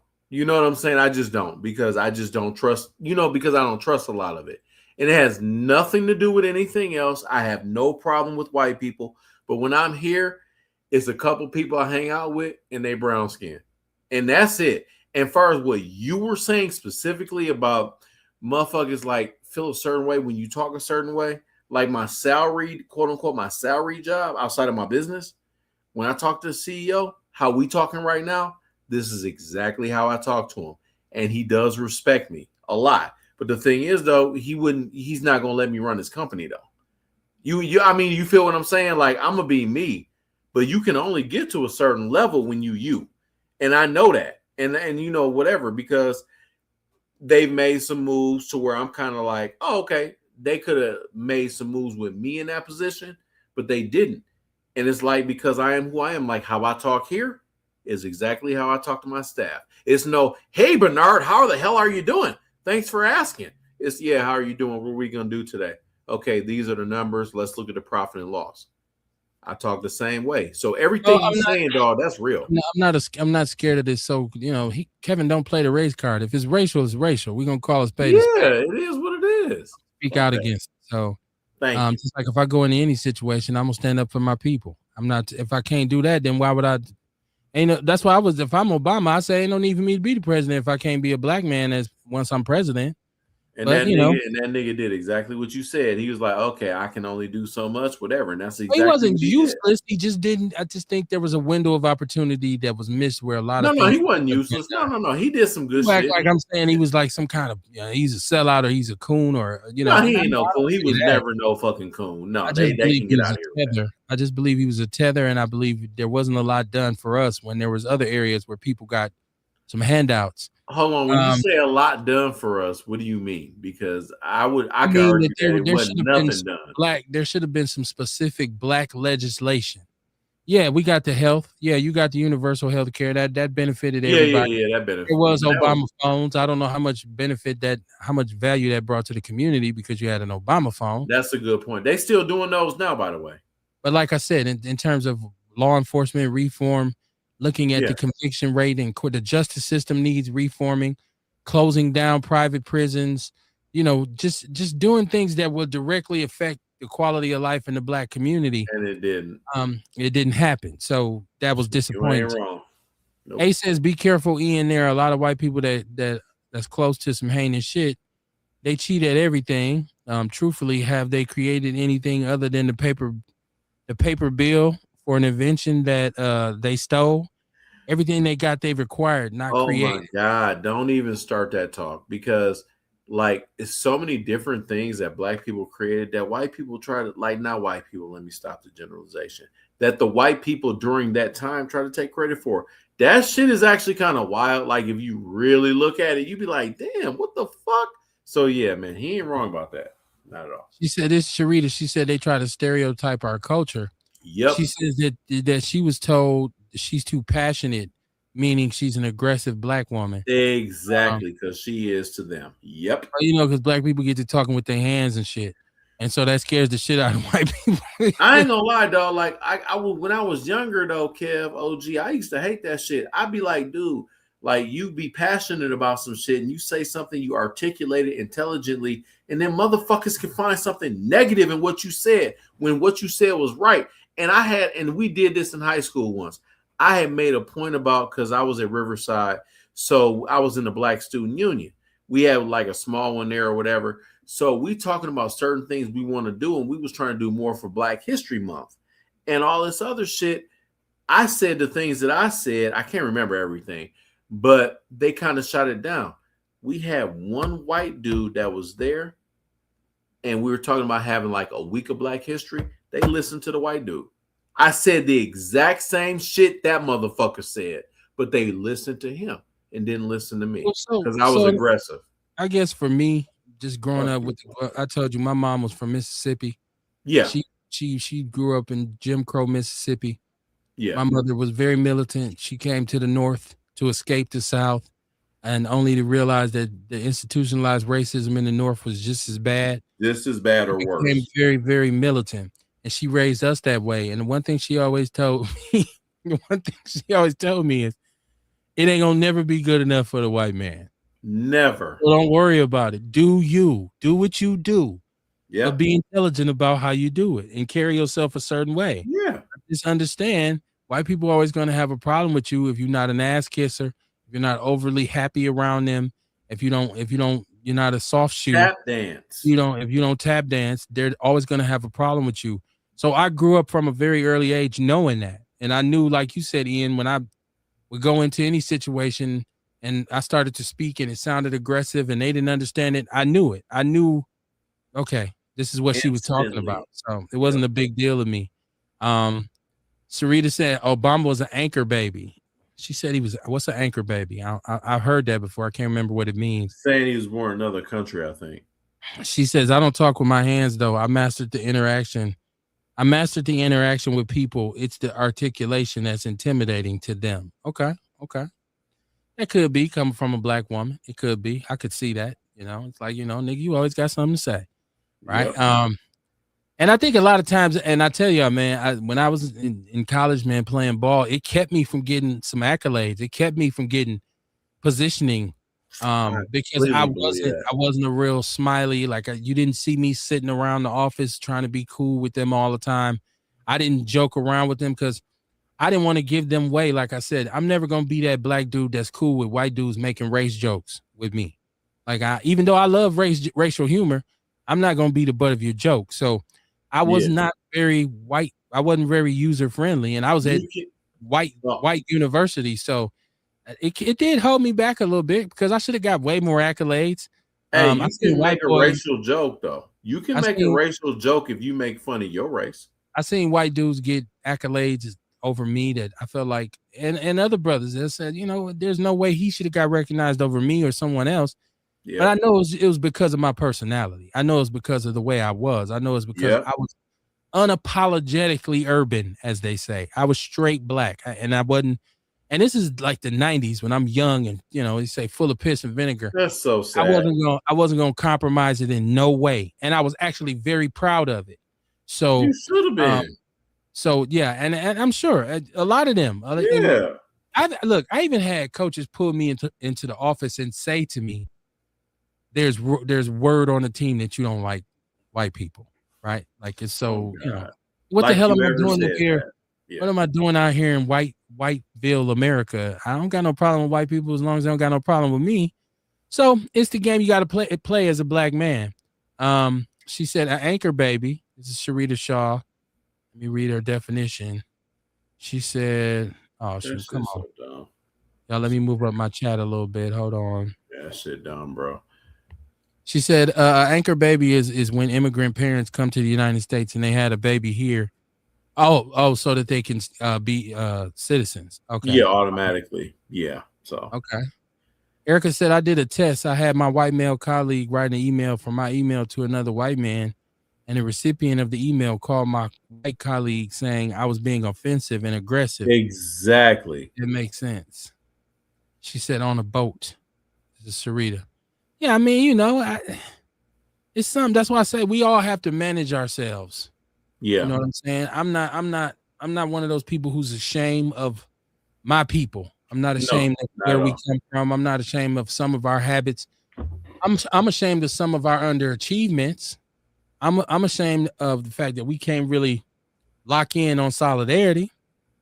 But I'm as far as who we are and our culture and our music and the way we talk and the way we walk, I'm not ashamed of any of that.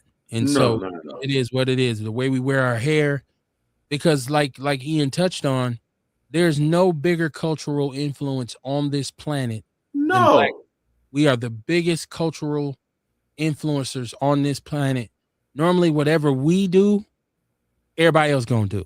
And we created the most significant inventions in the history of fucking civilization. This shit laughable, bro. When they be trying to shit on us and make it seem like we ain't shit and we're a draw on society. Because I don't do the racial thing, bro. I don't. But honestly, I can really go in on the drain white people have on society. I really could if I wanted to. I just don't. I can. The saddest part of all this is I wish we all realized how great we were.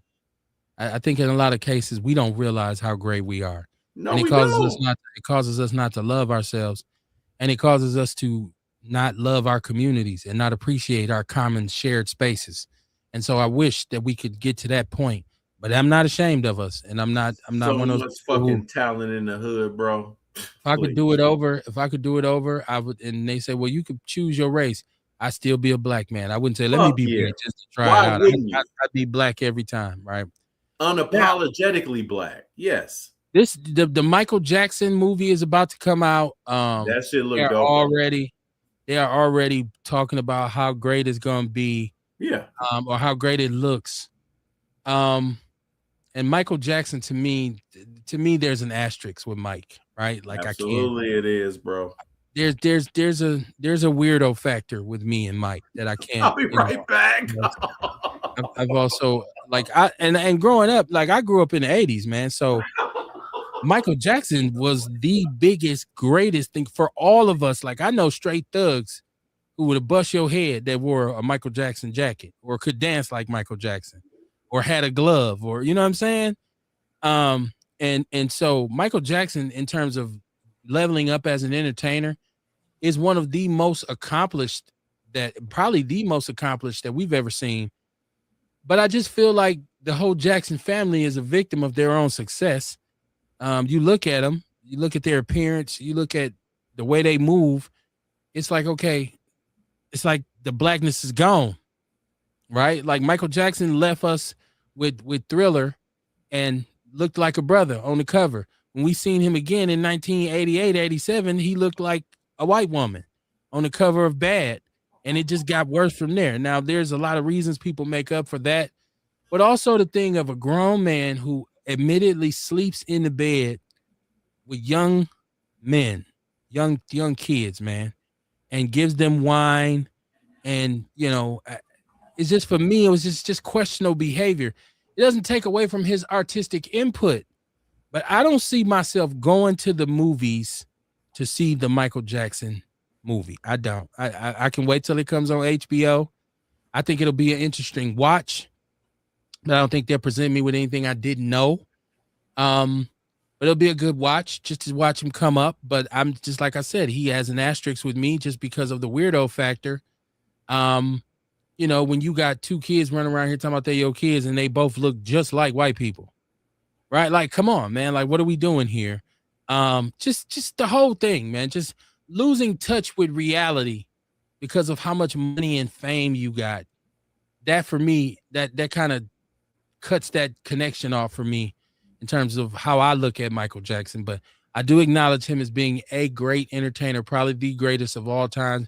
Very talented brother. I did grow up loving Michael Jackson's music. Some of the stuff I still enjoy listening to because it was so innovative. I don't see myself going to the theater to see the movie. Kamar, you think you're going to go see it? Yeah, I'm going to go see it. Okay. Yeah, I'm going to go see it, man. You know, yeah, I am.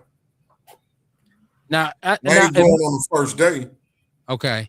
Now, I can say this. If it was something like my wife said, no, I want to go see this movie, then, you know, I ain't going to have no choice. I had to go. No, yeah, you're going to be eating popcorn too, nigga. Right. I'll be with my slushie, right? Right. My intention is not to go. I'm not going. Mrs. Barnes, make him go. So if you see me at the movie, right, just in case you see me, he said, "Kid, what your back ass doing here?" Just know. I'm gonna say, y'all gotta do a Facebook Live if y'all see each other in the movie. Look, nah, man. You know how that go, Kamar. You know how that go. So it's like, you know, it's right. Like me going to see Why Did I Get Married? You gotta take one for the team. Hey, man. See me in the theater on the Tyler Perry flick. You know why I'm there. Like, don't even ask. What you doing here, Kev? What the fuck you think I'm doing here? Come on, man. So it sounds like it'll be a good date movie, but it's just not something I'm interested in. I don't want to see that. I've never been a groupie, and I don't make idols out of celebrity. So, Ian, are you going to the Mike Jack movie or what? Kev, I'm fucked up. No, I don't go see anything though. Like, I don't really count because I don't really go to the movies. I don't really go to the movies. Nigga, hey, I like to sip a little bit, chill. If I meet a female, I like to do some shit with her. Like, whatever she like to do, I'll just say I want to do it. But I ain't gonna lie, man. I seen clips. It looks good. It looks well done. Janet, but the thing is that one of the turnoffs for me personally, Janet didn't want a part of it. And I know she didn't want a part of it because it's too hard for her. But the rest of the family said it was good. I don't know, Kev. I'll let you know if I fucking change my mind. But as of right now, no. I'm not going to see that shit. I like Kamar coming off top saying, hell yes, I'm going. I'm going to see I thought that too. I was like, I'm gonna go see it. And now I'm like, the nigga ain't finna go see that shit. I'm not, I'll be busy. And then on top of that, man, your business is established. So you can just fucking close, take go with your lady or whatever. You can go. Whenever it's a decent movie coming out, you know what I mean? We go to the movies. We do that. Yeah. You know what I mean? What's the last great movie that came out though? The last good one. What was the last movie we went to? It may have been about a couple months ago. I think we went to see many good movies. I forgot what we went to see. What was the last one we went to see? I went to see the Denzel one. That was good. It wasn't that long ago? It was last year. That was like 4 or 5 months ago. Wait, it was last year. It was last year, I was just told. It wasn't a couple months ago. Nigga, that's my whole point. Like, what is Hollywood doing? If you are in a relationship, a movie is a great thing to do for a date anyways.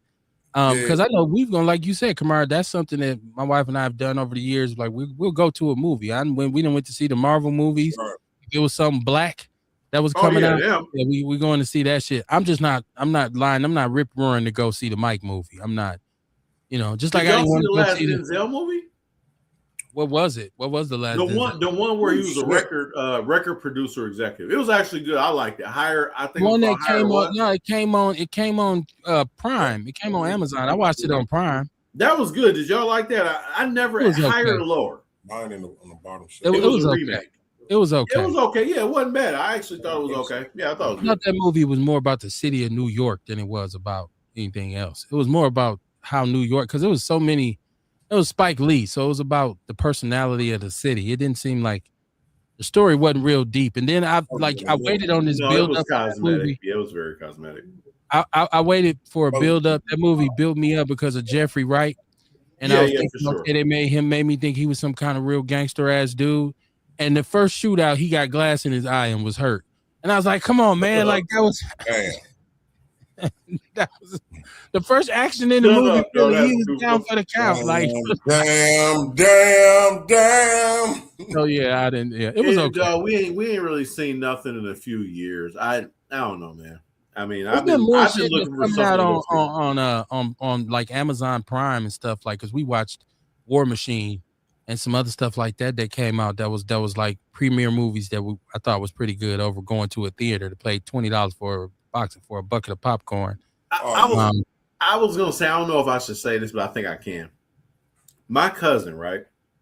His name is Calvin, and he he does cinematography. So he's worked on all the Marvel films. I've shared some of his shit online. Like he got an award for what he did with Black Panther and all these movies. This nigga texted me and told me not to go see Black Panther 2, right? So I took my kids. I said, whatever, Calvin, I'm not listening to you. We call him Shanti. I'm like, Sean, I ain't listening to you or whatever. And he's fucking right. Apparently, they're working on Black Panther 3. Are y'all gonna go see that? Denzel is in that. So once again, is if my wife wants to go, I'll go, but I'm not planning on going. I'm not planning on going. I'm sure I'll be at that one too. Me too. I didn't go see part 2. We did see part 1 in the movies, took kids and everything. I didn't see part 2. It took me years to watch part 2. I actually just watched part 2 a couple months ago. Yeah, he told me it was okay. He said it's not as good as part 1. Let me rephrase that. It wasn't horrible, but it was. I just thought that they should have just. His sister lesbian. She looked like a lesbian. Kev, I can't believe you ain't gonna go see Michael Jackson. Did you go see Tupac? I did not go see Tupac. I did not. Hell no! Fuck that. No, and when I watched Tupac, and I didn't like the Tupac or the Biggie movie. You didn't see NWA neither? I didn't see it in the theaters. That one was good. Oh, okay. I didn't see it in the theaters. I didn't like the Tupac or the Biggie movie because I thought it was too hard to recreate the 90s. And I feel like they looked corny trying to redo it in the movie. It just didn't flow the way I remembered the 90s. So I was just like, I didn't like either one of them. I didn't like the NWA movie though. I thought the NWA movie was pretty good. That was well done. I was actually shocked because I thought that one was going to be corny. Because some of NWA's music, if you listen to it now, you'd be like 8 Ball, Brass Monkey, like to stay funky, nickname Easy E. You know what I'm saying? It just sounds a certain way, but it's not corny. And the NWA movie, I don't know who they hired for the writers, but that shit was good. I was shocked. Like, I was like, this is pretty good. This is Ace. He said Mike was never a pedophile. He was X-Files. T.I. said it. He said there's a thin line between brilliance and insanity. He also didn't live as a normal human being. He said, I don't really think if he could live a normal life, he would have traded it all. Yeah, okay. I don't think he'd have traded that bread. Erica said, was he in Epstein? I don't know that Michael Jackson was in Epstein. No. I don't think Epstein had what Mike liked.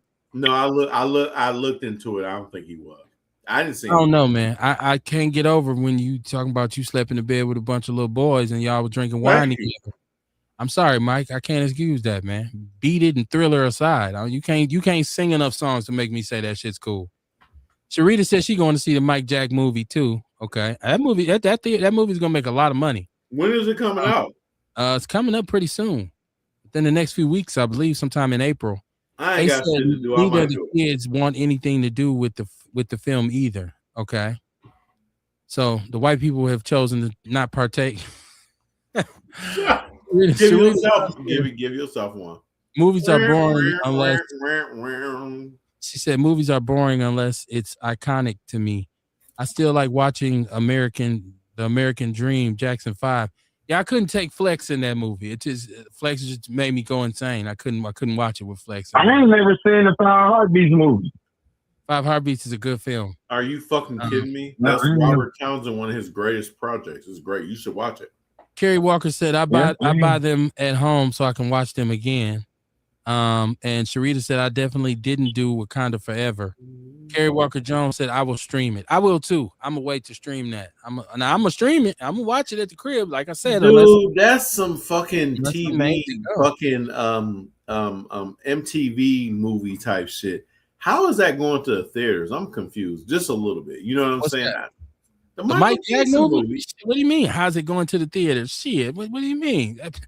That most people ain't into that. To go to the theater, that's some shit that usually come on TV because they've already done the Jackson movie, whatever. I'm just saying first, how can you put his whole life in 2 hours? I don't think you can do it effectively. I think that's the point. I don't think that's the point. I think it's to cinematically produce moments of his life. Oh, I get it. I just don't think like, you can't tell a person's whole damn life in a movie. No, you don't have unless you got a damn 23-year movie. Like, you're gonna just shoot through it. But I think it's definitely a cinematic event. Yeah, they tell Jesus' whole life in a couple books in the Bible. Did they tell his whole life?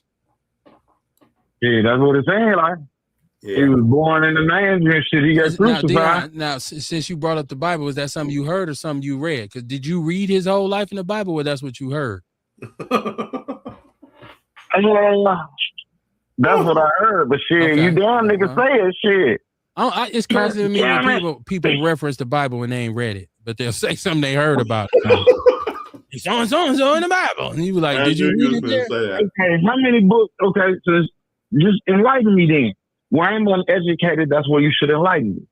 How many books of the Bible pertain to Jesus' life? I didn't say it. You did. So why should I enlighten you? I don't know how many books in there. I know they tell a story. It tells us stories about him in the Bible. I don't know if it tells his whole life. I don't know. I haven't read it. That's why I didn't say it, because I didn't read They it. don't talk about his whole life, but he's an intricate part of Christianity, and the only way you can be a Christian if you believe that he died for your sins. So, yeah. You know, I'm not really a Bible basher. Potato. But I just know people like to say. I seen somebody who said they said that they just found out, and I said this because Dion said he didn't see the 5 heartbeats. They said they just found out that there wasn't no real group. I'm like, well, do you pay attention to anything? Like, it's based on the Dells. It's based on the Dells. Dion just said it. It is based on a real group. God. No, they weren't real. Based on that? The Dales. They were technical They're advisors. based on the Dells. It's based on a real group. The 5 heartbeats are not a real group, obviously. No, they weren't a real group. And wow, I'll tell you something else. It was supposed to have been about the Temptations, but they couldn't Townsend couldn't afford it. He couldn't afford to pay Berry Gordy. So the Dales ended up being the technical advisors on the movie. So it's which was an excellent choice, because they had that was excellent. But the Temptations movie that came on TV, 10 out of 10. That was excellent. That was really good. Yeah, it was excellent. Yeah, I loved it. Listen for a TV movie.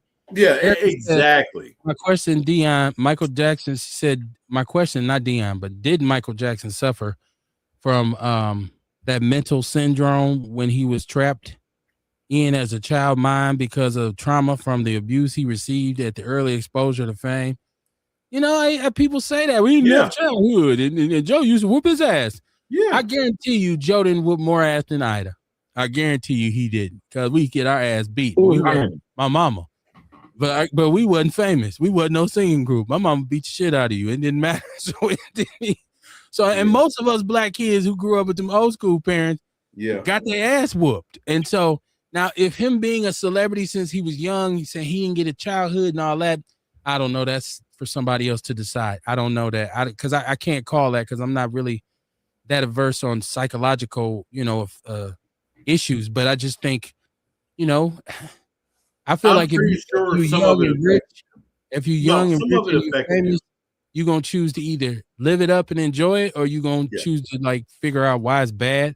I seen pictures of Mike with 3 midgets with some with some bottles of vodka, right? Like, so I feel like there was some normalcy there. Like Mike, it's whatever. I don't know. I don't think Joe Jackson was any more different than any other black parent in that era. I really don't believe it. I never did. The only thing I always had an issue with is the child molestation shit.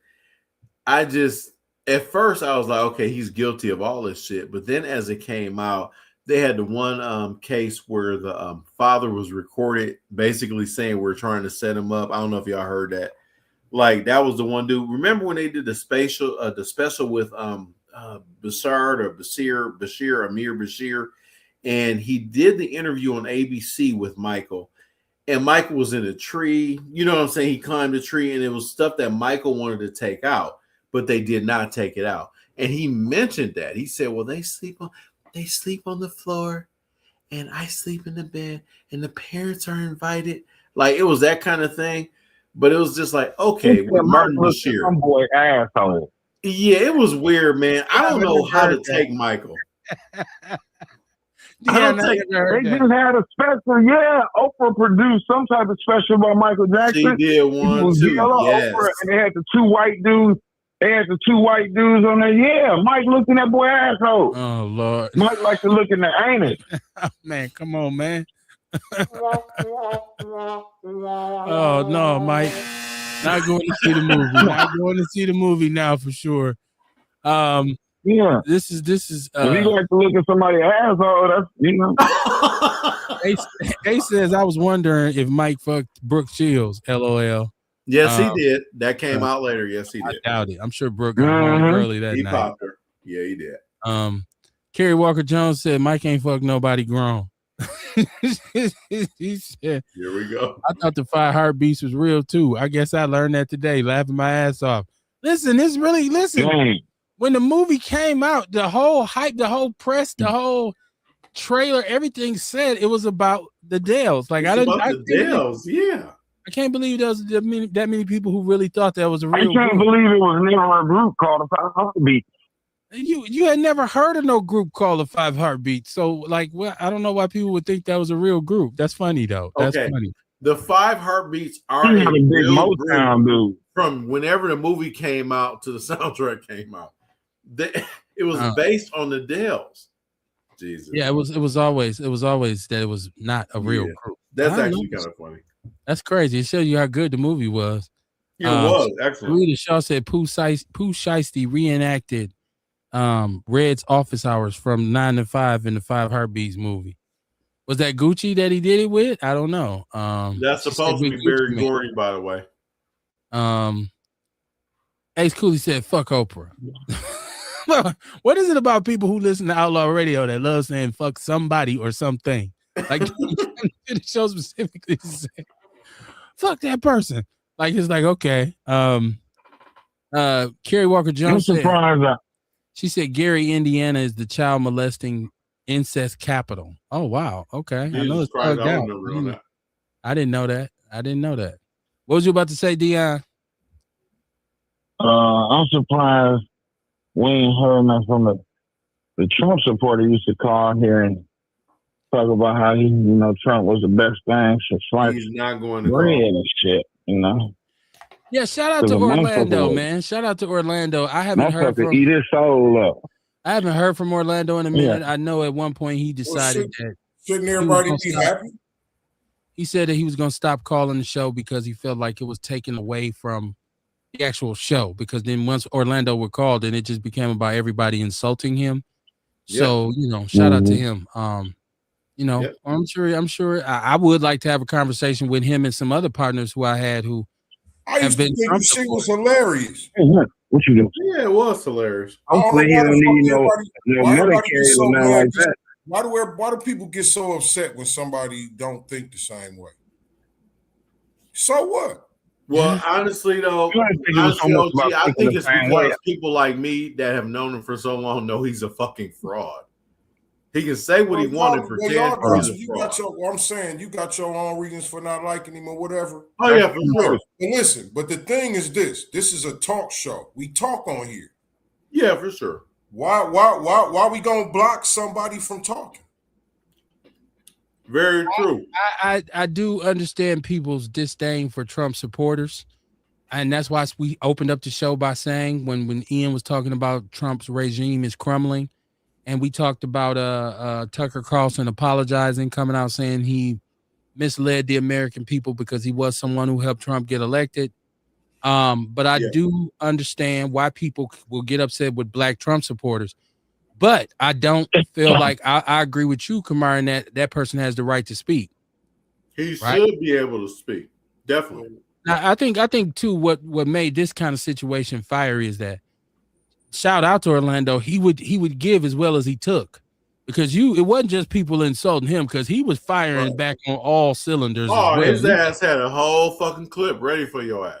Yeah, he wasn't I got a clip ready for everybody too. If everybody finna try to jump on me. Yeah. So, but like I've always said this about Orlando, like on a real level, like I think he's a good husband. He a good father. You know what I'm saying? Like he ain't no shitbag. It's just with some of the other stuff, it's kind of like, why is this nigga supporting this or whatever? And then, with me and him personally, like, nigga, you never say that to my face, so it's actually kind of laughable. And if we seen each other, we ain't finna beat each other's ass and shit. That's not gonna happen. We grown men.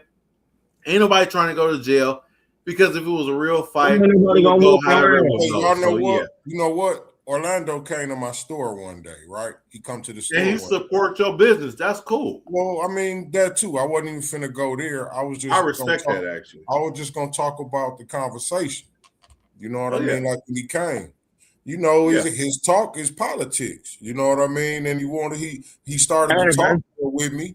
But what I did was I said, well, Orlando, we don't agree on politics. So let's just stick to the stuff we agree on.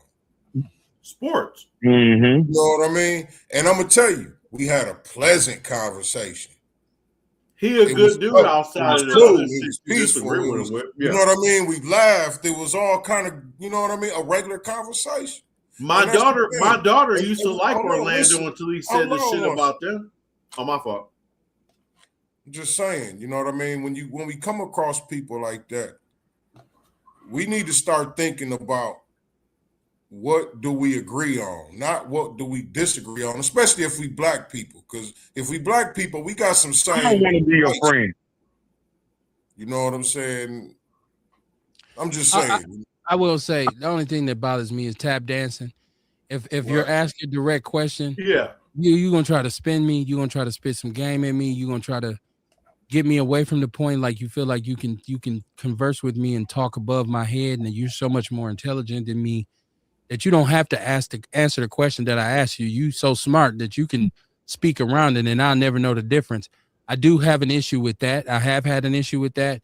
And I also have an issue with someone who wants to mislead us with, flawed statistics and statements that weren't true. That's Other my than big that, thing.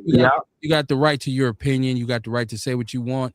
I think over the years, I've done the best I could at bringing people on who don't even necessarily agree with me. That's not a rule of thumb to be on the platform, is that you have to agree with everything I say. You are totally, you totally have a right to your own opinion. I'm not a person who's going to try to turn you out or change your opinion. If it's something you love and it's different from what I love, it is what it is. That's why I don't do I'm with Kamar. I think the conversation Orlando and I've had is the same, where if we're going to talk, let's not talk about politics because we don't agree on that. No. Let's talk about something else. Let's find common ground. Other than that, we on hostile ground. I don't want to be your friend. You got that right too. You have absolutely that right too. You got that right. My daughter said that because my daughter met Orlando. My daughter loved Orlando. And when he said that shit about her and her brother and her sister, she was fucking thrown off. And that's why I took it so personal, because I'm like, nigga, I know you. Nigga, I done hung out with you, and now you talking that shit. So, yeah, I'm finna talk that shit back. Because Sharita said he stood his ground. She's like, Ian, he got at your ass. When? That nigga ain't get his shit. Kerry Walker Jones said, fuck Trump. Yeah, exactly. Yeah, that nigga ain't get his shit. He said Orlando got on your ass, Ian. Yeah, he tried. He didn't get his shit. You know what I'm saying? Just like he stood his ground, I stood mine. Regardless of what a motherfucker think, it's all good. But the thing is, like I said, and I'll stand on this regardless if I like that motherfucker or not. He's not a bad dude. He got a good family. He a Christian. You know what I'm saying? He loves God. I don't really have that big of a problem. It's just the shit with my kids or whatever. If we see each other, it's just gonna be unpleasant. That's all. We ain't gonna fight each other. We grown men. But it's gonna be unpleasant. It ain't gonna be cool. She said, this is Kerry Walker. She said all Trump supporters have one reason apiece to why they support him. Yeah. Ewok said, fuck Orlando. It's not me being upset. The nigga is useless to the black community. He said, I'd never sit around, dude, knowing he hurts black people. Okay. Erica Hunt said, y'all have a safe night. I'm taking my half black ass to wing night with my curly hair popping. All right, Erica. I'm about to get ready to go get me something to eat too. I'm hungry like a motherfucker. Man, it's late as hell. There's almost 10. This is Ace Cooley. He said, I don't give a fuck what time it is.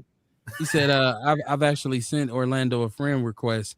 As a conservative black man, I wanted to understand his thoughts. Yeah. Hey, man, that's like Kamar said, this is why you have platforms like this. This is why you have a quote unquote talk show so people can talk. But sometimes when people talk, shit gets all convoluted. And people get into it all the time. A war of words is a motherfucker, man. And words do mean something. You see people all the time. I've lost friends behind this podcast and shit. Yeah. I mean, life friends who I knew long before I even got on the microphone.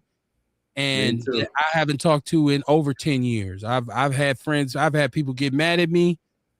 It is what it is. Like I said, I'm unapologetic with it. You say what you say, I say what I say. And you believe what you believe, I believe what I believe. It's all good. I'm never trying to stop you from doing what you do. You don't need to be trying to stop me from doing what I do unless I'm harming myself.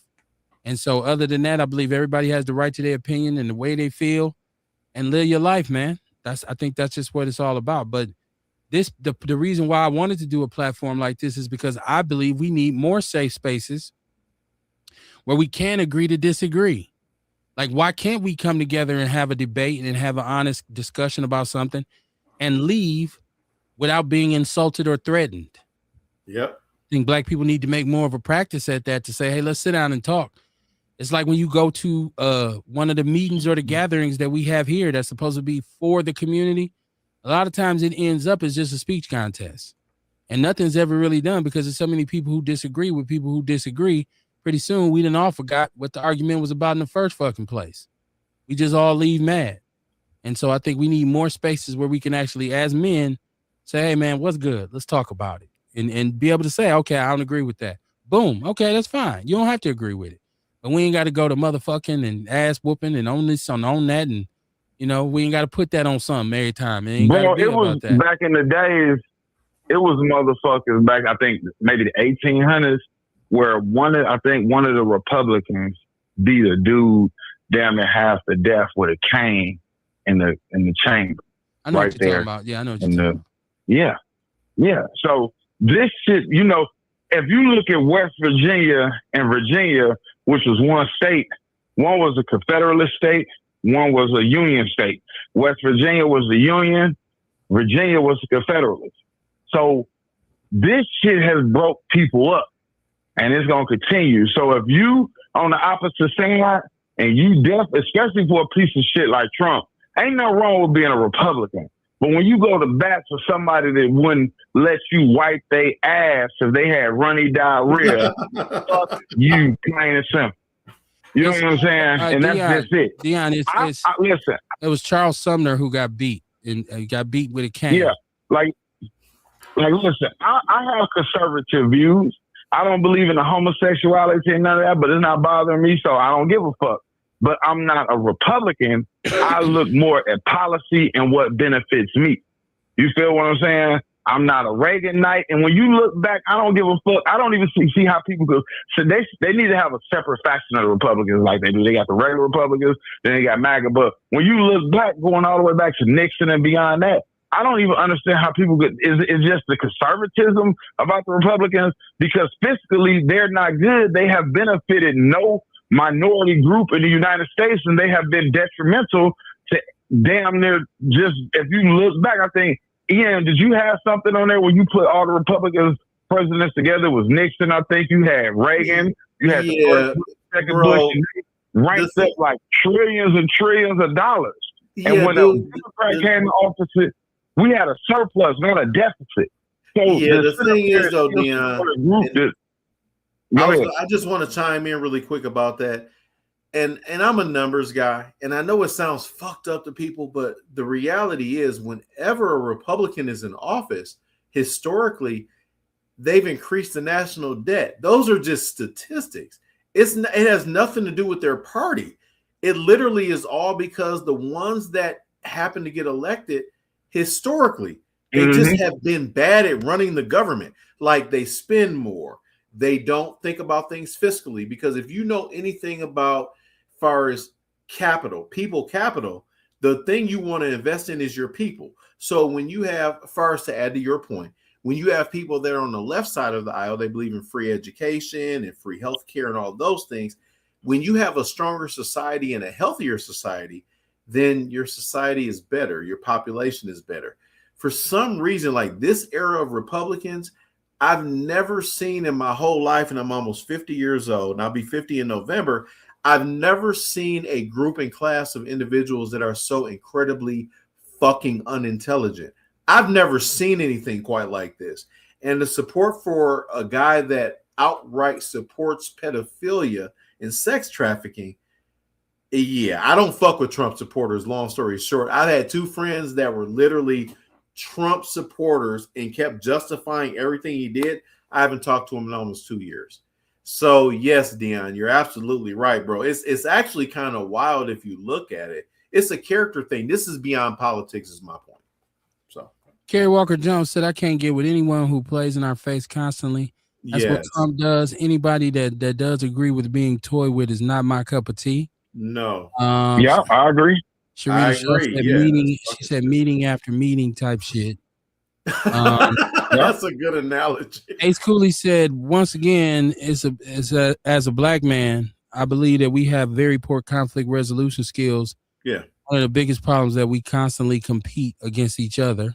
Very true. Yeah. Collaboration is, and then you know what? especially in Milwaukee. Milwaukee is like, not a city where brothers want to collaborate. Everybody is the man, and nobody wants to be a team player. Everybody got to be Yikes. a force of nature themselves. Yes, which is cool. It is what it is. Kerry Walker says, my granny always said, you want me to be dumb for your stupid ass. Make it make sense. And then this is Ace saying, truthfully, I think that both of these parties are shit, especially for black people. I think our best chance is to go independent. I can't get behind either party. Yes. Party create lobbyists. Both parties. Yes, this is that's what we do, nonpartisan. Go ahead, Dion, before we get the OG to get us up out of here. Yeah. Oh, yeah, and that's just like, going back to what we were saying when we first started, talking about Tucker Carlson and Joe Rogan and all them that said they sorry for voting for Trump. Fuck the Trump supporters, fuck anybody that voted for him. Because if you do it once, the next time a motherfucker come along saying some bullshit you like, you do it again. So keep it real, they should be exiled. Like, fuck them. Just fuck them. For real, fuck them. You know what I'm saying? See, that's the problem with us. That's why we was conquered in a lot of shit that still go on today.